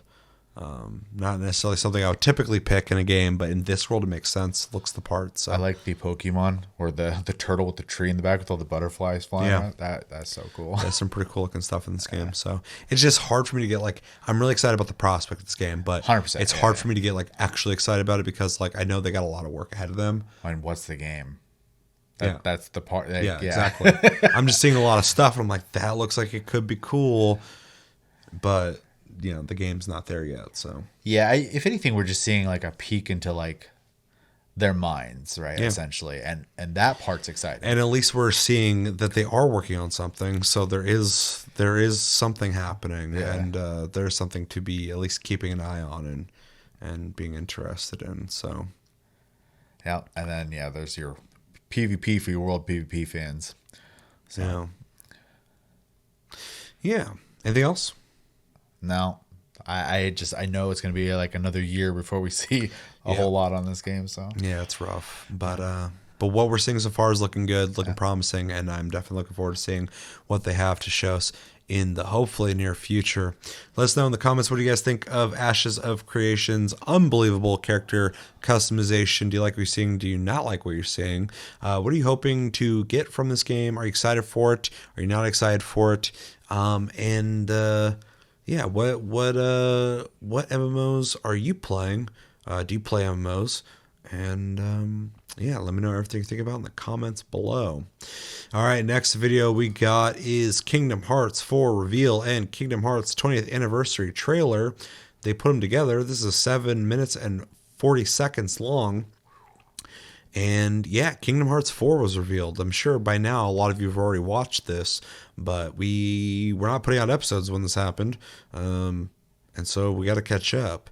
I have seen some of this because I'm on Twitter every day. I saw 2 screenshots. And I do know some information about it, but I have not watched this in its entirety, so this will be more of a completion for me when it comes to seeing this, but a pretty genuine reaction nonetheless. You haven't watched this. I have not. Because you saw it came out and you were like, this will probably be something we're going to watch on the show. So, which was rough because I had 3 people. Like, I don't follow a lot of gaming stuff, but like almost everyone I do follow on YouTube, they all did a reaction video. And I was like, I can't watch them. Yeah. Yeah. I already got some thoughts on it though, based off some of the stuff I know about it. But before we watch this, probably should let people know where we stand with Kingdom Hearts. I'm not the biggest fan of it. I appreciate Kingdom Hearts, but I've never gotten into it. I would like to give it an honest attempt at some point, but I've tried that about 2 times now. I do own all the Kingdom Hearts games, I think. The collections, Yeah. If not, I do. So Yeah, well, I definitely have 3. I thought I bought the collection, but maybe that's yours. I don't know. Anyway, I've played the first one a little bit off and on. And I think I tried the second one a little bit. But yeah, never got through any of them. I watched a video one time to try and get me caught up on the story in some ways. And it was fucking insanely confusing. But I've always appreciated, first off, the music. Kingdom Hearts, I think, is really good. The imagination of merging Disney with Square Enix, I think, is really interesting. Even though I guess in 3 they kind of backed away a lot from the Square Enix part of it, which I think is weird. And yeah, I'm with a brand this big, I'm always interested in where they're going. I mean, I'm not even like a big Gears of War fan, but if like Gears of War, what, 6, which is on the list, 6 came out, I'd be definitely interested in seeing what's going on with it as well. Yeah. So yeah, I'm curious to see where 4 is going. And yeah, that's pretty much where I stand with Kingdom Hearts. All right. Once upon a time, I was what I would consider to be a fan of the series. After the complete flooding of games that have come out in this series and the, I'm going to call it Nomura-ification of the storyline, I kind of fell out of it. I do think they're fun to play games. And I do own 3. I haven't played it yet. It is on my list of things to play, but it has taken a backseat for a while at this point. And I'm curious to play and see what 4 is about. But I don't have any deep connection to like the story anymore. Just because it did become overly convoluted, which is something Nomura is very good at. So yeah, I think there's a joke on Twitter when this was revealed that that kept seeing over and over again that people were saying that that Kingdom Hearts 4 is like the 16th Kingdom Hearts game. They're probably not too far off. It's like 13 or 16. It's definitely in the teens though. Yeah. And it was like this like joke that like there's that many Kingdom Hearts games and number 4 is like the 16th Kingdom Hearts game. Yeah, they kind of went fucking wild after the second game. And they just made a ton of mobile games. And some of them were good, some of them were bad. That was also kind of the beginning of when Square was kind of doing that anyways, because like look at Final Fantasy 13. So yeah. I also feel like whatever deal they have with Disney, they need to make a lot of product. well, I'm sure there's something, yeah. Yeah, because like they get their mainline games, but there's so many like fucking one-off random games and mobile games that I feel like you don't just waste that property. Yeah. Well, and then they kind of shot themselves in the foot when they made like 700 characters. So Yeah. Yeah, I can't keep up. Anytime I see characters, I'm like, well, they couldn't either. That's why Kingdom Hearts 3 was missing characters. So because they couldn't keep up. yeah, it's fucking crazy. That's fucking crazy. Yeah. But yeah, gameplay wise, to just be transparent, I played Kingdom Hearts 1 and 2 and a little bit of, I can't remember the name of it. I'm sure someone will definitely have the answer for it. But the card-based battle system one on the DS, which was okay. But Kingdom Hearts 2 was probably like just gameplay wise, like one of the few games where like I started playing it and I just like cracked down until I beat it. So. Yeah, I enjoyed playing that one more than the first one, but I mean that makes sense. It's a newer game, but yeah, they just had a lot of really cool ideas for the combat and that obviously were evolutions of lessons learned from the first game. So I haven't played 3, but I heard it plays really good. So I don't know. I mean, I've played that more than you have, and I haven't even turned it on yet. So yeah, it's definitely a more modern game for sure. I'm also, and maybe it's a boomer take, but the theme song for 3 is not good, in my opinion. So I don't remember it. Skrillex. Oh yeah, why'd they do that? I don't know, That was especially past when you Skrillex have prime, dude. Never mind. I don't get into it. Yeah. Yeah, that's so weird because like Skrillex was like cool years before that game came out. So that's just fucking like that feels like boomer shit right there. Fucking bringing Skrillex into the mix. It's like bringing Korn into it. People. I remember when the song came out, Twitter was just so excited about it. So I probably irritated someone, but yeah, that song sucks. Sorry. Whatever. I don't like Skrillex, dude. Fucking, I don't give a shit. But the Kingdom Hearts 2 theme song, I will listen to still. So Yeah, no, the OG music was really good for sure. As somebody who wasn't even into Kingdom Hearts, I'm like, oh, those songs are bangers. Yeah. So, yeah. So maybe we should just watch this and then we can talk about it. All right. So yeah, this is the 20th anniversary trailer and Kingdom Hearts 4 reveal in 3, 2, 1, and go.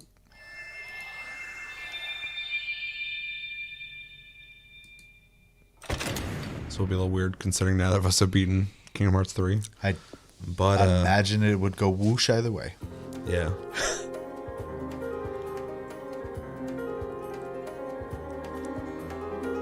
I'm just mostly interested in what it looks like, especially because isn't this one on Unreal Engine 5 as well? I don't know for sure. I'm pretty sure I read that. They used Unreal Engine for the last game. So. Yeah. Well, didn't they have to like redo it completely? Yeah. If I had to redo a game I was making on not Unreal Engine, I would do it on Unreal Engine. It'd be the easiest way to do it. Square, and they're getting better about it, but had a big knack on just making an engine for every game they make, which is expensive. Yeah, that's old school. Yeah. You don't gotta do that anymore. It wasn't old school for them until recently. So.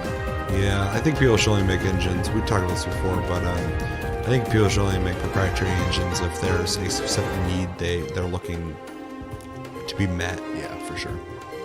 Because I admire anybody who makes a fucking brand new engine, but it's a huge undertaking because you gotta do that before you can make the game. Yeah.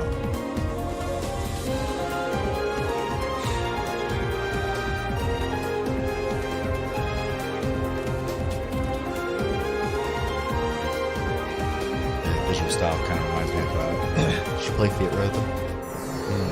It's a fun game. It's a rhythm game for DS where you had to tap on the screen or whatever. But it was all Final Fantasy music. I don't know what the fuck this is. It's a mobile game. It looked interesting, I guess.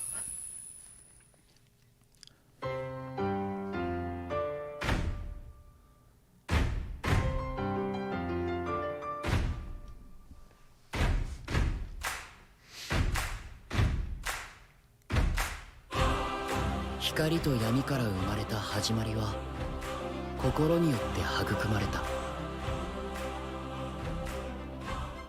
命は脈々と受け継がれ時が流れ、やがて世界となった大地は人々の暮らしを作り上げた。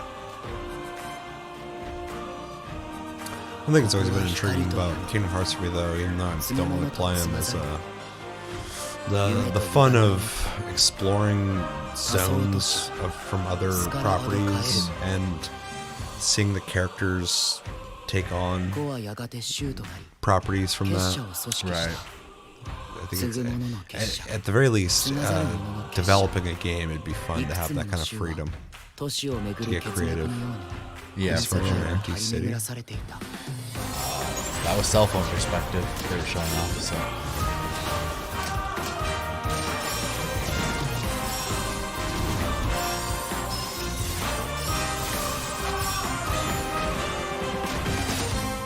Kingdom Hearts is just like a mobile phone thing. Most of their games are mobile games at this point.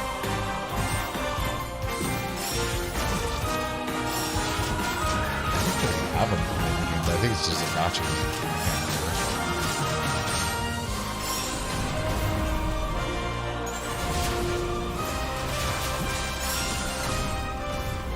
他ならぬ君がこの世界に目覚めたのは漆黒の空に美しく歪んだ星の降る夜だった。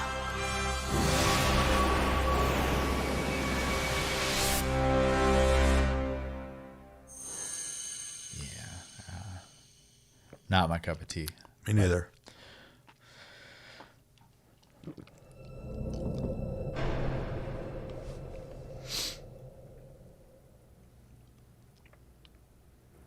自分が望む結末ではなかったと絶望するのなら他の世界に退場すればいい。選択肢は無限にあるはずだ。 I think too with the development warning at the beginning. The graphics are a little too realistic. It's kind of weird.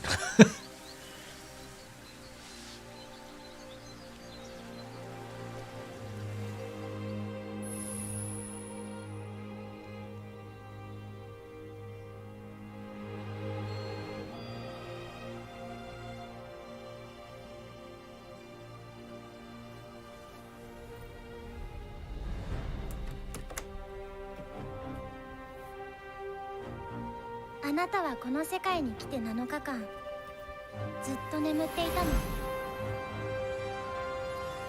ここはクワットラトゥム、聖者の世界ではあるけれど私たちにとっては死の世界ってことになるみたい。 Yeah, I think so.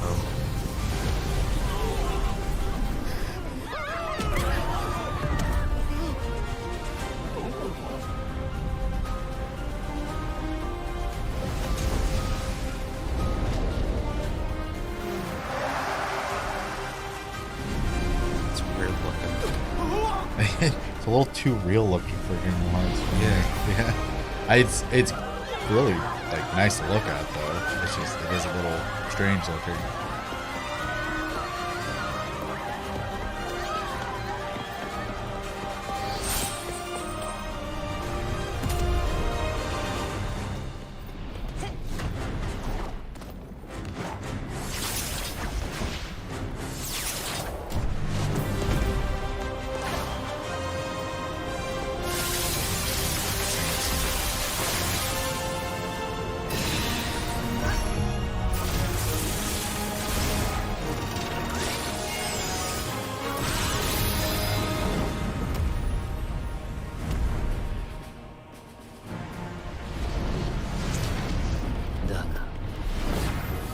一度退場すれば元の世界に戻れると思うな。 It's a weird direction they're going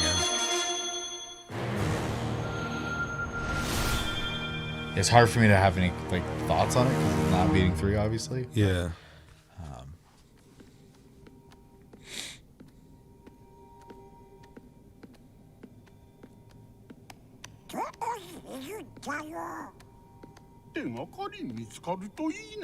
That's weird.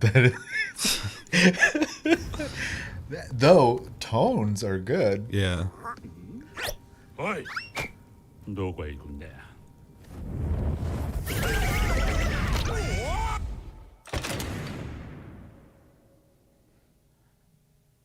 I don't know what the fuck just happened, dude. That's horrifying.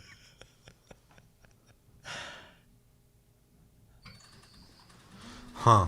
Okay, so I'm not sure exactly what the fuck happened at that in part, but what did we think? I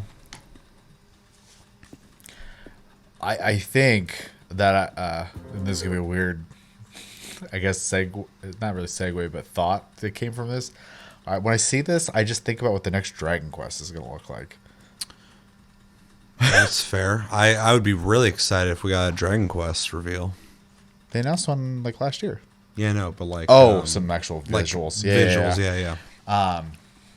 No, so my big takeaway is visually the graphics are great.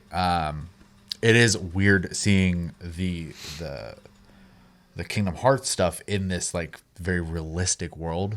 Yeah. But it is not uncommon, obviously, to visit all these crazy worlds in Kingdom Hearts, right? Like you go from all these different color palettes and different, variations of cartoony to realistic or whatever. So I'm so out of the loop that it's hard for me to have like a hard opinion, like I said kind of earlier, but yeah, I do think it looks really good. I think it is it's so confusing. It is, I don't know, it's hard for me to say because like obviously we didn't really see anything that I would consider like gameplay. It was very much a presentation, But yeah, it's definitely a bit of a visual spectacle for sure. So I think it's interesting because like people were discussing that like a lot of these locations they're showing in this trailer are real locations. So this is definitely supposed to be like our reality. yeah, People are also saying the location that his house is at is like one of the most expensive places in Tokyo. So they're saying you better fucking get a job to pay that rent. Which I thought was really interesting. I also think it's really interesting that like I don't know what happens at the end of 3, but the talk about like that this is like an afterlife thing. I don't know if he died or something in 3, but it's interesting that like this is where he goes from that. also his feet are normal size, which is weird. Yeah, he looks like, you know, I guess kind of like the real world is supposed to look. So it's a really interesting direction to go, to take a game that's definitely got a really cartoony style and make it look more realistic. It's a direction I definitely didn't expect, and you could probably do some pretty cool stuff with it. I'm curious if the game is going to stay in this visual style or if you are going to go back and visit certain areas again. I know some people took pictures of some part in this trailer and it looked like something out of Star Wars, they said, and people started arguing about whether Star Wars should be in this or not. I was of the opinion years ago that I wouldn't want Star Wars in Kingdom Hearts. I don't care about Disney Star Wars anymore, so I don't care either way what they do with it. But it's interesting to see that conversation taking place now. I think it only makes sense at this point as well with Disney owning it. That why wouldn't they want it in a Kingdom Hearts game? Especially anyone at Square Enix, why wouldn't you want to be able to play around with that? Yeah. If you have access to that. Graphics wise, I think it's clean looking. I don't think it's the best looking thing ever. And gameplay wise, I think the world looked kind of like overly sterile, but not bad looking. It's hard to tell really from this because a lot of this is just pre-rendered cutscene stuff. Yeah. And that gameplay could just be like early concept of what a boss battle will look like. It's just kind of giving us a taste of what could happen. But it's interesting. I need to play 3, I think, to even have any kind of like hype for this though. I guess I can play through any of them, but 3 is a more modern game, and from what I've seen of it, it looks pretty cool. That's why I bought it. I just never played it, but I could never even think about playing 4 if I hadn't even played those games. So, but it's looking cool. I just I'm out of the loop on the story, and yeah, I don't know what's going on there. So yeah. I think it's interesting though. Like I already said, but I think it's interesting they're going to like the real world with it. So, and Sora, I think it's Sora. I also think it's Sora. Their more realistic style is an interesting take. It kind of reminds me of Advent Children almost. Kind of, yeah. In almost a more cartoony way. Because their faces are still a little more exaggerated, but it's got the same kind of like color tone, and I think it's safe to say it's just Square Enix. Yeah, when they're doing like realistic shit. Yeah. So definitely very intriguing. And I apologize for anybody who's looking like maybe not from this community. Yeah. Feel free to join. And you watch this looking for a big exciting reaction. This is our honest reactions. And it's looking pretty cool. But I'm not going to fake excitement for something that I'm not fully into. Oh, no, for sure. I'm like always curious, right? Yeah. But I'm, in all fairness, I'm curious anytime Square makes anything. I kind of grew up with their games. So, regardless of like, it's definitely one of those companies, like when they were in their rough patch, for example, during like, when they're making 1 million Kingdom Hearts games, Final Fantasy 13, stuff like that. Bastardizing Parasite Eve. Even I was getting like tired of seeing what was happening, but every time they still made a game, I was like, "Is this the one where they get better? Is this the one where they get better?" Like, sadly, it was Final Fantasy 14 where things are getting better. Yeah, It's true, and that took 2 tries. Yeah. Though the second try was well worth it. And then 15, for all its flaws, I think is still a good story. It just I liked 15 it a has bad pacing issues. Yeah. So because of the way it was developed, I think if the later vision was realized earlier, it would have been told better. But the beginning's great, the end is great in 15, in my opinion. For sure. 16, Yoshi P is involved. I'd like to super fucking see excited. it. Yoshi P is the type of guy who's not going to show you anything until he's got something to show you. So It's crazy how much they showed and then just nothing. yeah, I mean that's very Square. But then also, right before it comes out, they're gonna advertise it so much you'll be sick of it. Yeah. So Yeah, I can see that. yep. I mean they did that with Final Fantasy VII Remake. So Yeah, that's true. which I believe, and it makes sense now seeing this. Nomura was like not overseeing like as head director, but was still like involved. This makes sense why now. Yeah. So because this is kind of his franchise. So Yeah. Anything else? I just kind of, like I said, curious to see where it goes. It'll be nice to see when it's not in early development footage as well. Big question is, does this pique interest for you to possibly go back and play through 3? I mean, I already have that anyway, so Yeah. I actually want to go through and play the collection and just play them in order so that maybe I can experience the story firsthand and see if it grabs me at some point. I could obviously watch a YouTube video, but I'd rather play the games I bought, So Yeah. I almost never do that at all. I actually hate, and to each their own. If that's what you're into, that's what you're into. I don't like experiencing stories of games from other people, but I was like, I don't know if I'm ever gonna be able to play Kingdom Hearts like fully through. So does it even have a story that's gonna pique my interest? And I watched a thing on it that was like an hour long, talking about the story through all the games, and I was like, fuck, maybe I'm just gonna have to play them to like take this in better, because like the way they were describing it was fucking all over the place. The amount of characters is insane, and I was like, holy shit, dude. yeah, for sure. But the people who fucking love Kingdom Hearts are passionate about Kingdom Hearts. They fucking love it. And so there's something there 100%. that people really like.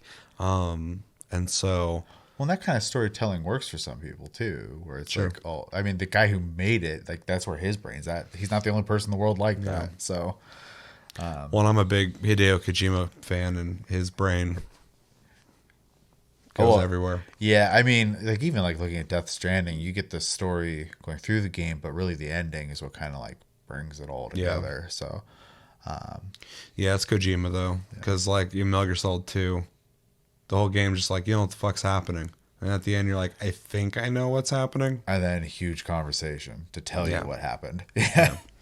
So yeah. Anyways, yeah, I'm looking forward to it. I am very curious on the direction visually they're going with it, and I am curious to see how much it'll get cleaned up from this point to a more like playable version of the game, I suppose. Because this is definitely just meant to be announcement footage. So All the reflections on the buildings and glass though, looks pretty good. I wonder if that's being ray traced. that's that automatic lighting in that. Yeah, I wonder if that's just Unreal doing Unreal. Because I mean, it could just be pre-rendered. Like, I mean, it's all pre-rendered, but like, it could also just be naturally happening within the engine with no work at all, which would be really impressive for Unreal. So, yeah, looking cool though, looking interesting. I want to see more on it as it gets developed. I don't know how early on it is in its development, but I'm assuming pretty early. It's just a really kind of crazy surprise to get that dropped, and another game on the list revealed to be real. So yeah. Let us know in the comments what you guys think of the Kingdom Hearts 4 reveal and Kingdom Hearts 20th anniversary trailer. Are you a Kingdom Hearts fan? Are you looking forward to a 4th game? Did you play 3? If you played 3, is it good? Is it bad? I've heard both. Did you like it? Would you recommend us play it, but more so Chevy? He's got a better chance of playing through it than I do, but I own it, so I could definitely be talked into playing it. And yeah, what are you hoping for from Kingdom Hearts 4? Is there anything in the trailer that you noticed that we did not touch on? Very possible. What do you think about the way it looks? What do you think about the whole Sora, I think, in the real world? And yeah, let me know everything you're thinking about when it comes to Kingdom Hearts in the comments below. All right, it's that time again where we reflect on past episodes, look at thumbnails of my goofy face, making goofy faces, and read your comments. Yeah, ever since I started putting my face on thumbnails, views have been up, so I guess that works. That's the reason everyone does it. Yeah, it's so cheesy, but I guess if you're somebody who's never watched somebody before, you can see that there's a human being behind the video, and you're like, oh, I'm actually going to hear someone talk and not just watch some gameplay video. So yeah, we're going to go through and read comments from you guys, and we're going to start with our reaction to Monster Hunter Rise Sunbreak Elden Ring review. That was around the time I had beaten Elden Ring. And Ghostbusters Spirits Unleashed, we have a comment from Psycho Scream saying, well, as long as Ghostbusters game is fun, it should do just fine. But damn, will it be jank as fuck for a bit. But if that jank is funny, it could work in its favor, kind of like Friday the 13th. I agree 100%. These guys have a long track record. I think it's Ilphonic. Have a long track record, and by long I mean 2 games, of making janky games. And in some games it's worked, in some games it hasn't worked. Friday the 13th was a game that at first I hated. I was like, this game is horribly janky. It feels completely unfinished. But the more I played it, I was like, this game is pretty fun, and it's the only time I'm going to play a game like this. And then the jank started kind of adding flavor to the game, and I really enjoyed it. And I played it with Psycho, and we both enjoyed it. So that was a good example of that jank. But then Predator Hunting Grounds, the jank did not flavor the game very well. It actually made it where I'm looking at a mediocre game I can kind of get behind, but then I was like, I don't want to spend time playing this because it lags in customization parts of the game, and it's taking me longer to go through menus than it should. So I do expect some of that jank to be in this game, although the footage we saw looked pretty polished. It looks pretty good. Yeah. Compared to what we've seen from these guys before. It looked like their best game, but 2 times now, I kind of just expect some jank, and hopefully it's some of the good jank and not the bad jank. Yeah. Any thoughts on Psycho's comment? Not really. It's not my game type to begin with. Yeah. So Well, I'm sure me and Psycho will try it out. All right. Well, thank you for the comment, Psycho. And thank you, everybody who checked out that Tasty Cast. All right. We got Plus Club, where we reviewed Ghost Runner, Team Sonic Racing, Ghost of Tsushima Legends, and Ark Survival Evolved. That was a really good conversation we had. And yeah, check out that episode. We got another comment from Psycho Scream saying, the bad part about the tether in Ark is that you used to be able to increase the range on it, but they took it out quite some time ago. That does suck, because that was at least me and Sarah's biggest complaint about the online experience. We didn't do a dedicated server, so when you play with each other, just in like multiplayer, we could join the server randomly. There's a tethering system, and it was very strict. It's like a 20-foot difference. Like if we were that far away from each other and I walked like 1 foot that way, she would teleport directly to me, to the point where she couldn't dedicate time to like anything that would involve me not being around. Yeah. So it is interesting that they took that out. That it used to be increased. So the game also used to just not run very well on console at all, though, too. yeah, so. yeah. Seems like they bit off more than they could chew, maybe. Honestly, at this point, especially after playing Conan and Ark, fully expect survival games on console to just not be able to do co-op without a dedicated server. Yeah. So, well, yeah, PCs already kind of struggle with some of that networking sometimes. Yeah. So to think a console's going to do it, even half as good is like not realistic. So that's why, even though I think the tethering isn't ideal, I'm impressed it's there. Yeah. But it's not the way I'd want to play the game. Yeah, no. Yeah. Yeah, I'm not interested. Yeah. So yeah, thanks for the info on that, because I don't have a long history with Arc on console, so I didn't know that was a thing. But it makes sense because, like I said, when I originally played that shit on console, it played horrendously. So I feel like they did have to, fine tune some things and change some things up. So. All right, thanks for the comment, Psycho, and thank you everybody who checked out that Plus Club. Make sure to go check it out if you didn't. It's a really good episode. Then I did a TLG Reacts on the PlayStation Plus details of the different tiers coming out, originally called Spartacus, now being revealed as PlayStation Plus. I break down every single tier, give my thoughts on it, and yeah. We got a comment from TLG Chevmo saying, I can't see myself upgrading my plan. I'm not super fond of subscription models most of the time outside of like MMOs. I prefer to purchase titles. But I do think things like this and Game Pass are good value, and it also allows access to older titles in a more convenient way instead of having to have multiple pieces of hardware hooked up or even having to acquire old hardware. Also, something, competition is good, something. So yeah, TLG Chevmo said that. Is there anything you want to elaborate on that? My words are right there. Yeah. Okay. I mean, I pretty much agree. Me and you are pretty similar in the way we think on this kind of stuff. I do think it's an interesting way to. It is more convenient than like getting old hardware for the older games, stuff like that. Sure. That was the most appealing part for me about it, was that, I could play these older games, not have to hook up a PS3, a PS2, or whatever. Well, even like Maximilian, dude, had brought up that he's like, I have all the hardware, I can hook it all up, but if I can just play the game on my one console, I would pay the extra money. Yeah. I think a lot of people are in that camp. Yeah. So it makes sense to have that. Convenience is king. So Oh yeah, yeah. As long as it is a smooth process and doesn't have any hiccups, definitely. And then I agree. Being you preach it all the time. Competition's good, 100%. People want people to die in these industries. I'm like, you don't want cool stuff. That. Yeah. You want everything to just end. You want one person to make all the rules. That sounds Makes them get stupid. lazy. Yeah. Then they won't do anything. You'll be pissed, and no one will have the power to make them. So Yeah, it's not smart. But yeah, I also prefer to purchase titles, so preaching the choir there.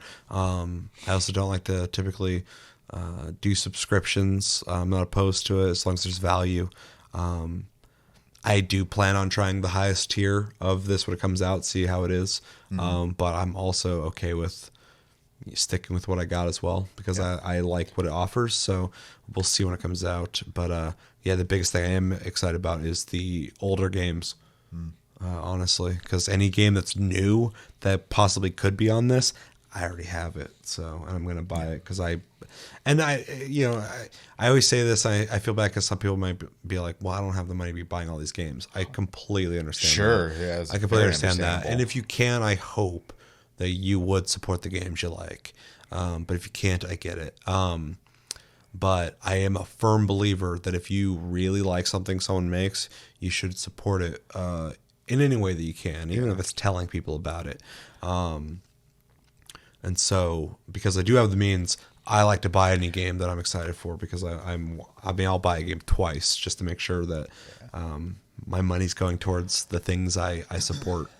It's also like, I think worth noting too that like it's good for them to have multiple avenues for access, because 100%. otherwise piracy happens. Yeah. Well, that's kind of the what are the alternatives? Well, the one they don't like, and they can't get rid of, because since I was a kid, that's been the fucking option. And it'll never go away. But like, if your option is $70 or nothing versus $70 or $15, 18 bucks, 10, 15 a month, or nothing, you are adding a middle ground. That was the strong argument Netflix made for a long time until lately, where everybody else is like want to get on the Netflix thing. $20 a month Netflix now.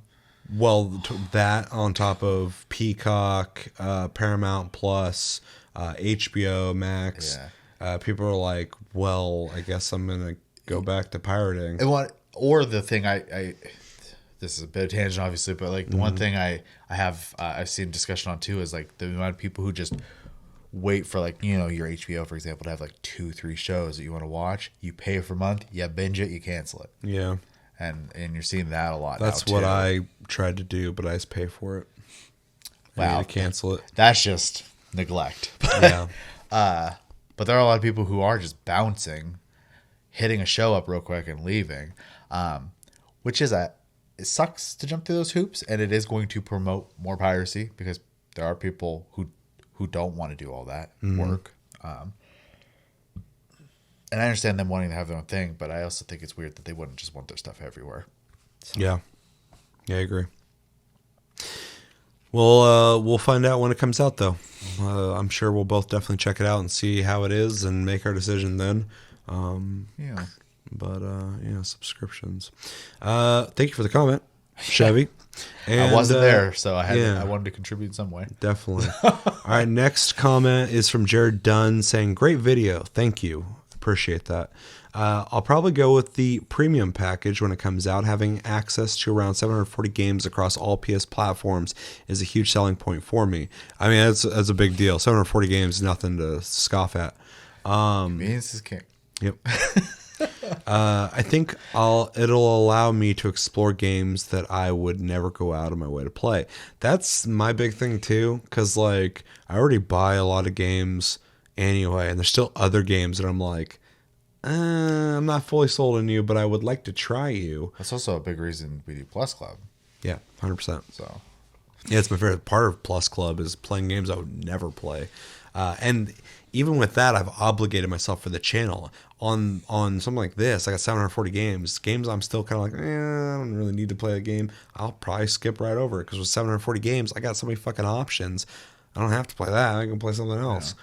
On top of all the games I'm trying to play, mostly it's that back catalog I'm really excited about because then I'll be like, if I want to go play like Metal Gear Solid or something like that, I can do it. But and not hook up the fucking PlayStation. Right, but yeah, it's a really good deal.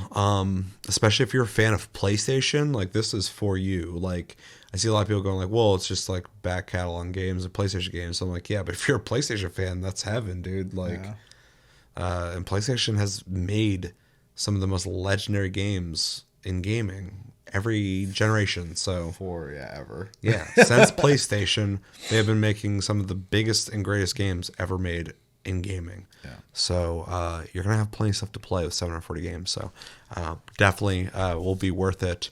But I think your last point is really good. Checking out games that you would have never gone out of your way to play. So which is always exciting in my opinion. Anything else you want to add to that? All right. Thank you, Jared, for your comment. And then we got Psycho Scream again saying, I'm leaning towards premium, but I really want to know what PSP games they will be offering in that tier because PSP had some real big games on it that weren't anywhere else. Such as aren't anywhere else. Exactly. Just like PS3 games. There's so many PS3 games nowhere. Yeah. You have to play on PS3. It drives me nuts. Such as Monster Hunter Freedom, Final Fantasy VII Crisis Core, and whatnot.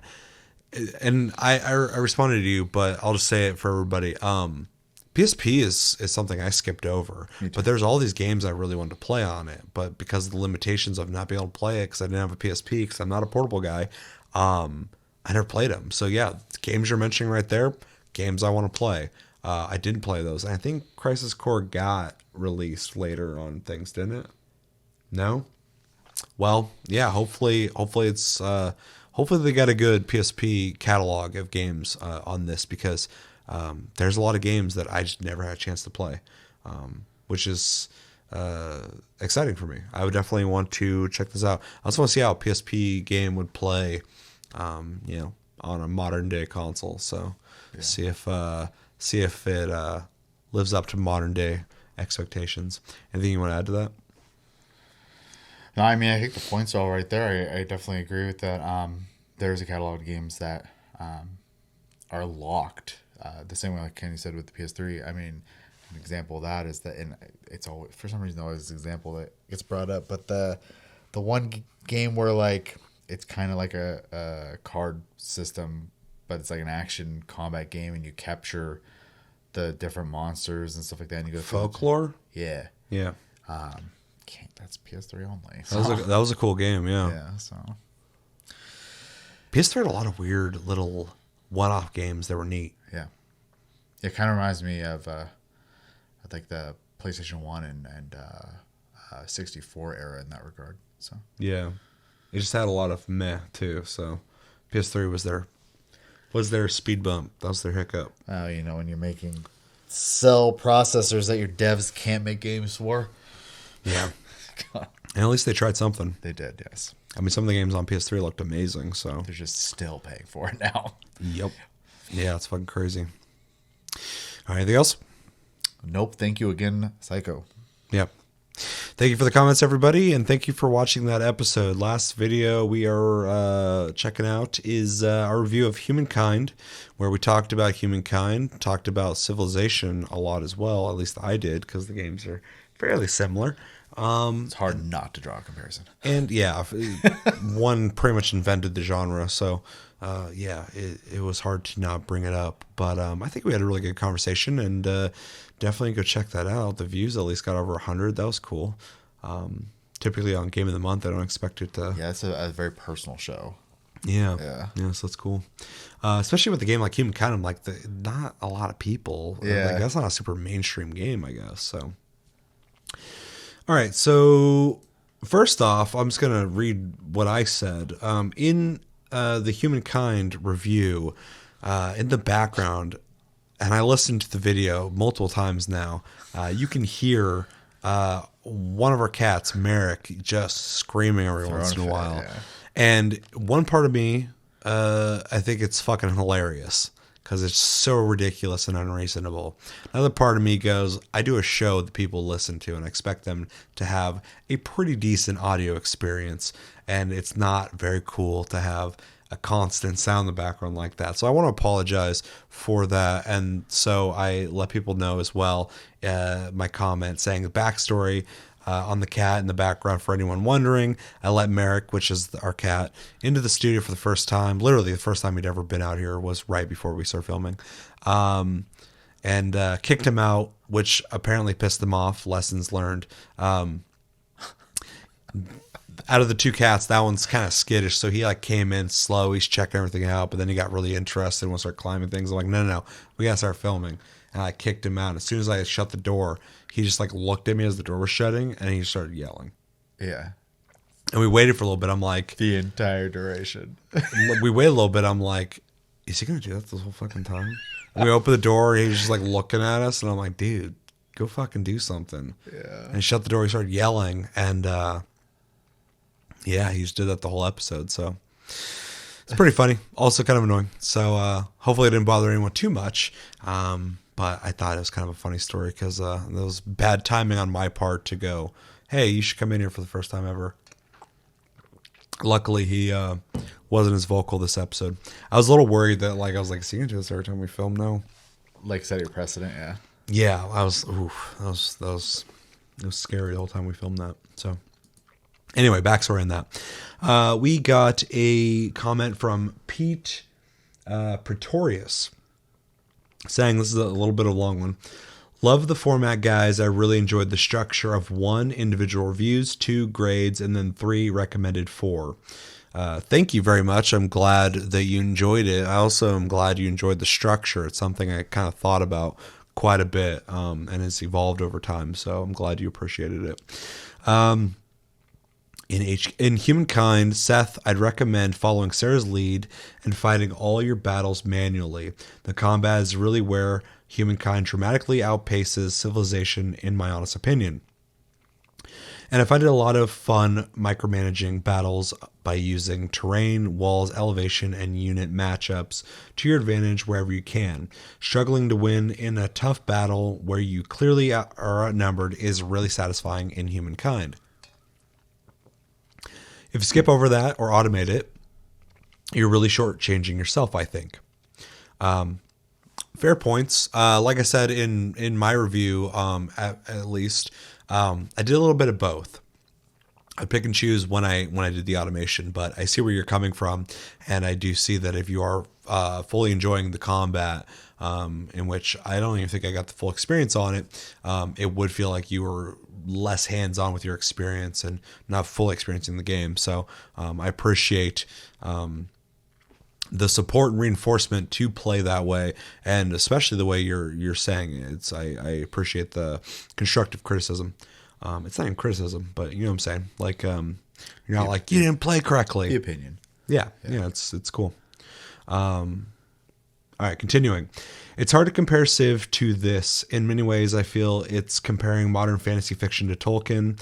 Civ has been refining its formula for 30 years. Humankind just arrived. So I feel like asking which is better between Civ and Humankind in the genre that... Wait, did I just read the same thing over again? Oh, no. In the genre that Civ arguably created and has been refining for 30 years is unfair. In this video, I really appreciated the parts of the review that got very granular and provided specific details about what you guys enjoyed and why. 2, that's where the meat is. Be specific and tell me why. Great job. Again, thank you very much. I appreciate that you appreciate that we get granular and go deeper on some of the things. We try to really dissect things, so I'm glad that you appreciate that. It's not for everybody.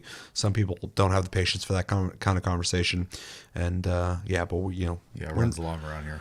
We invite everyone to join us on these conversations, but it might run a little long for everybody. As for the comparison, I think it's fair in a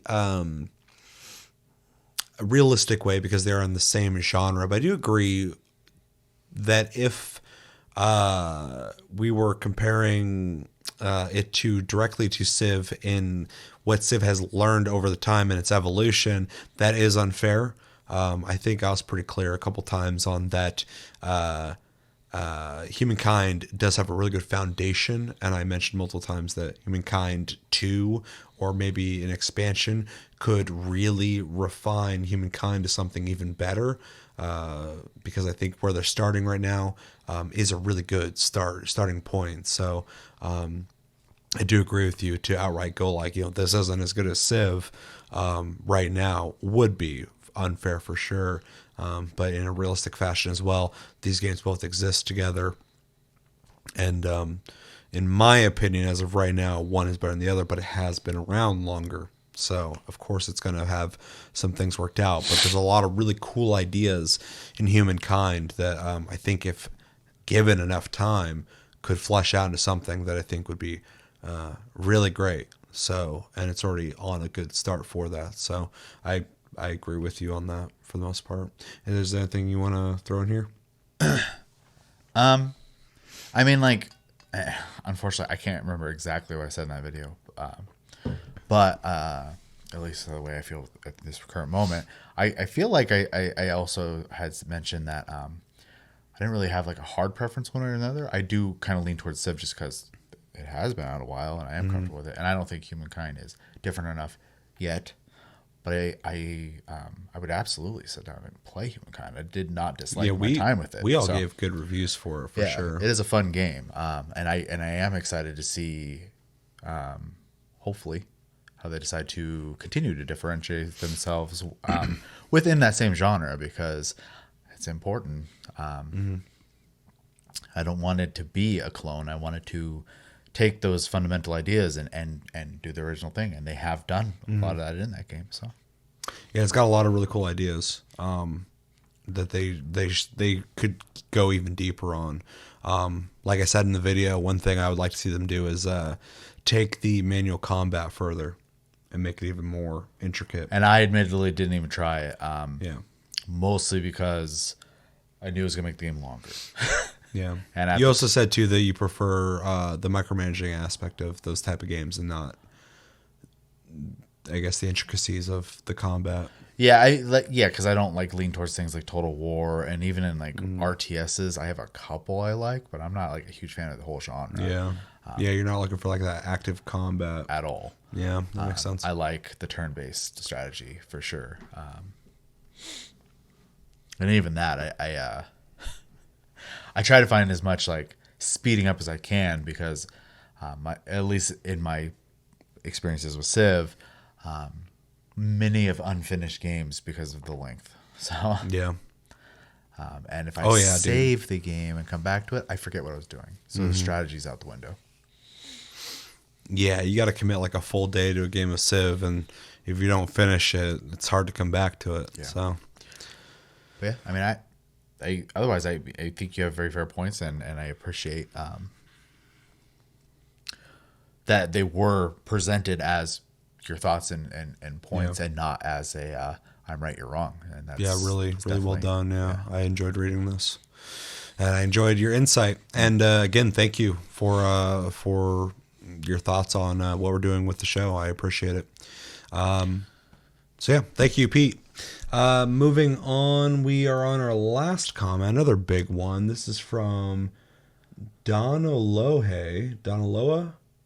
I don't know how you say that, but I think I got pretty close. They say, I have the same sentiment for Humankind against Civ like I had with Civ 5 against Civ 4. It was not ideal. The 4 had advantage of expansions and mods, while 5 was... Excuse me. Pardon? Ran out of liquid. Well, 5 got acceptable only after G&K, but after playing... Can you read this? Yeah. But after playing it for a while, turning back to 4 was rocky at best. And after B&W, I did not have previous Civ installed for long.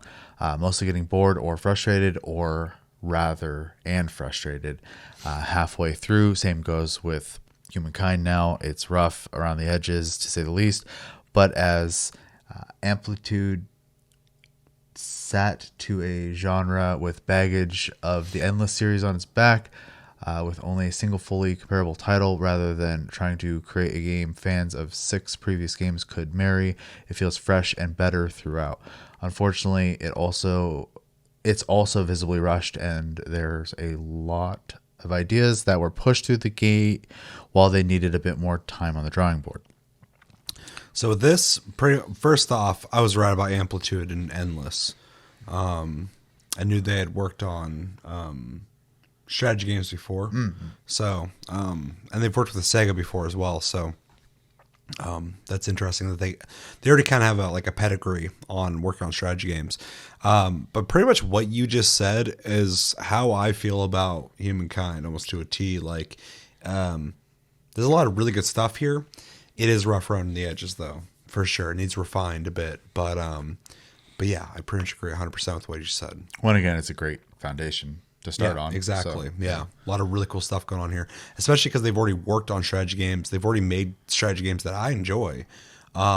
This is them moving more into a foray of more traditional Civ-like strategy games. And I think they did a really good job, and they brought new ideas. But it does seem like a lot to put into a game for your first time, and they did a good job on doing it, but they definitely could do better, for sure, like anybody could. Yeah. I want me to continue? Sure, unless you want to reply to that individually. No, I mean, I pretty much, that's what I said, is Yeah. they had a good foundation. Yeah. So in less words, I don't have a lot to say on it, really, because I feel like we've gone over it a couple times at this point. But Yeah. good points. Yep. So. Continuing, one thing I wouldn't agree with is that they were following/looking at Civ. Amplitude is adamant, for better or worse, about sticking to their own cards. In my opinion, the similarities are very superficial, to the point that it is just the obvious things. Of course, you spend science and research, industry on buildings, and money on, well, money things, but the way those systems, I believe is what was arrived to those results are different. That's why the two major complaints about Humankind from the very beginning, and I'm saying this half jokingly, were why does it look like a Civ rip off, and why does XYZ not work like Civ? Yeah. I mean, I think that's fair. I think a lot of the fundamentals are similar. That's one of the biggest reasons why we, at least I did, I'll speak for myself, compared the two, but there are a lot of individual systems that do not work like Civ for sure. So it is interesting that it does on surface level seem like Civ, but also isn't like Civ. And that's actually something that I ran into when I was playing it for the first time, trying to become familiar with it. Is in one way I felt like really familiar and at home in a lot of ways. But then every once in a while I'm like, in my brain, I'm like, how the fuck's this work? I don't get this. I'm like trying to figure it out. So, yeah, I mean, I can definitely see that for sure. And that's something that I'm going to see even more the more I play the game. Because I didn't play as much as I would have liked to in the last month. But it's a good point. I think it does have a lot of similarities for sure, though. But they seem to be the most mundane of features.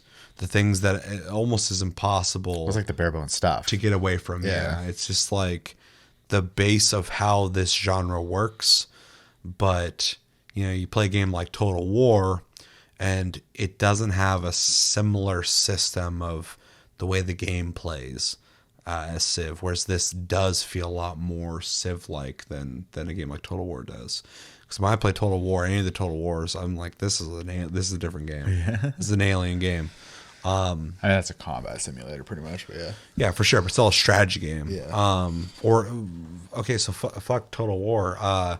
If you play like I never played Crusader Kings 3, but like Crusader Kings 2 or Europa Universalis, those games are like looking at a map and doing a lot of system diplomacy. It's a very different game. So if I thought of like a lot of games that were similar to Civ, I would say this one's pretty similar compared to all of those. Yeah.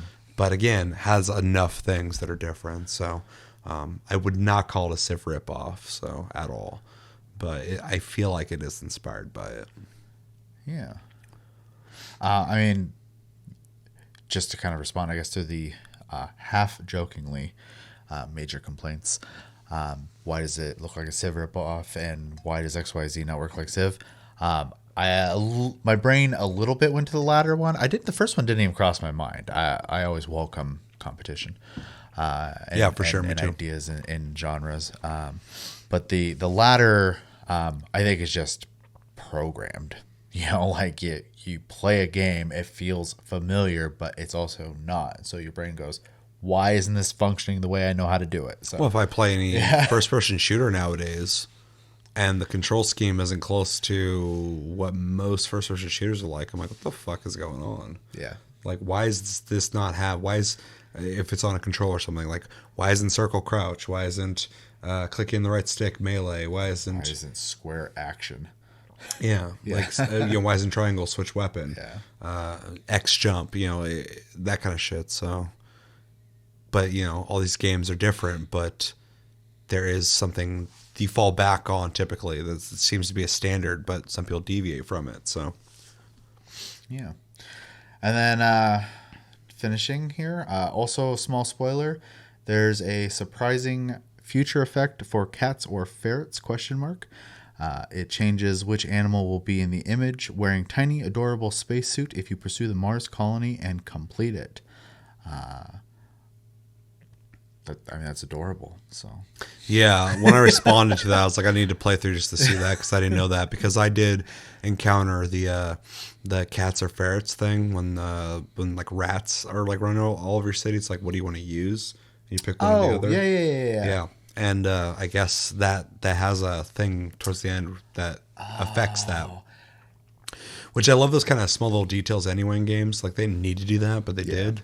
I didn't encounter it because my end result was another civilization reaching their endpoint faster than me.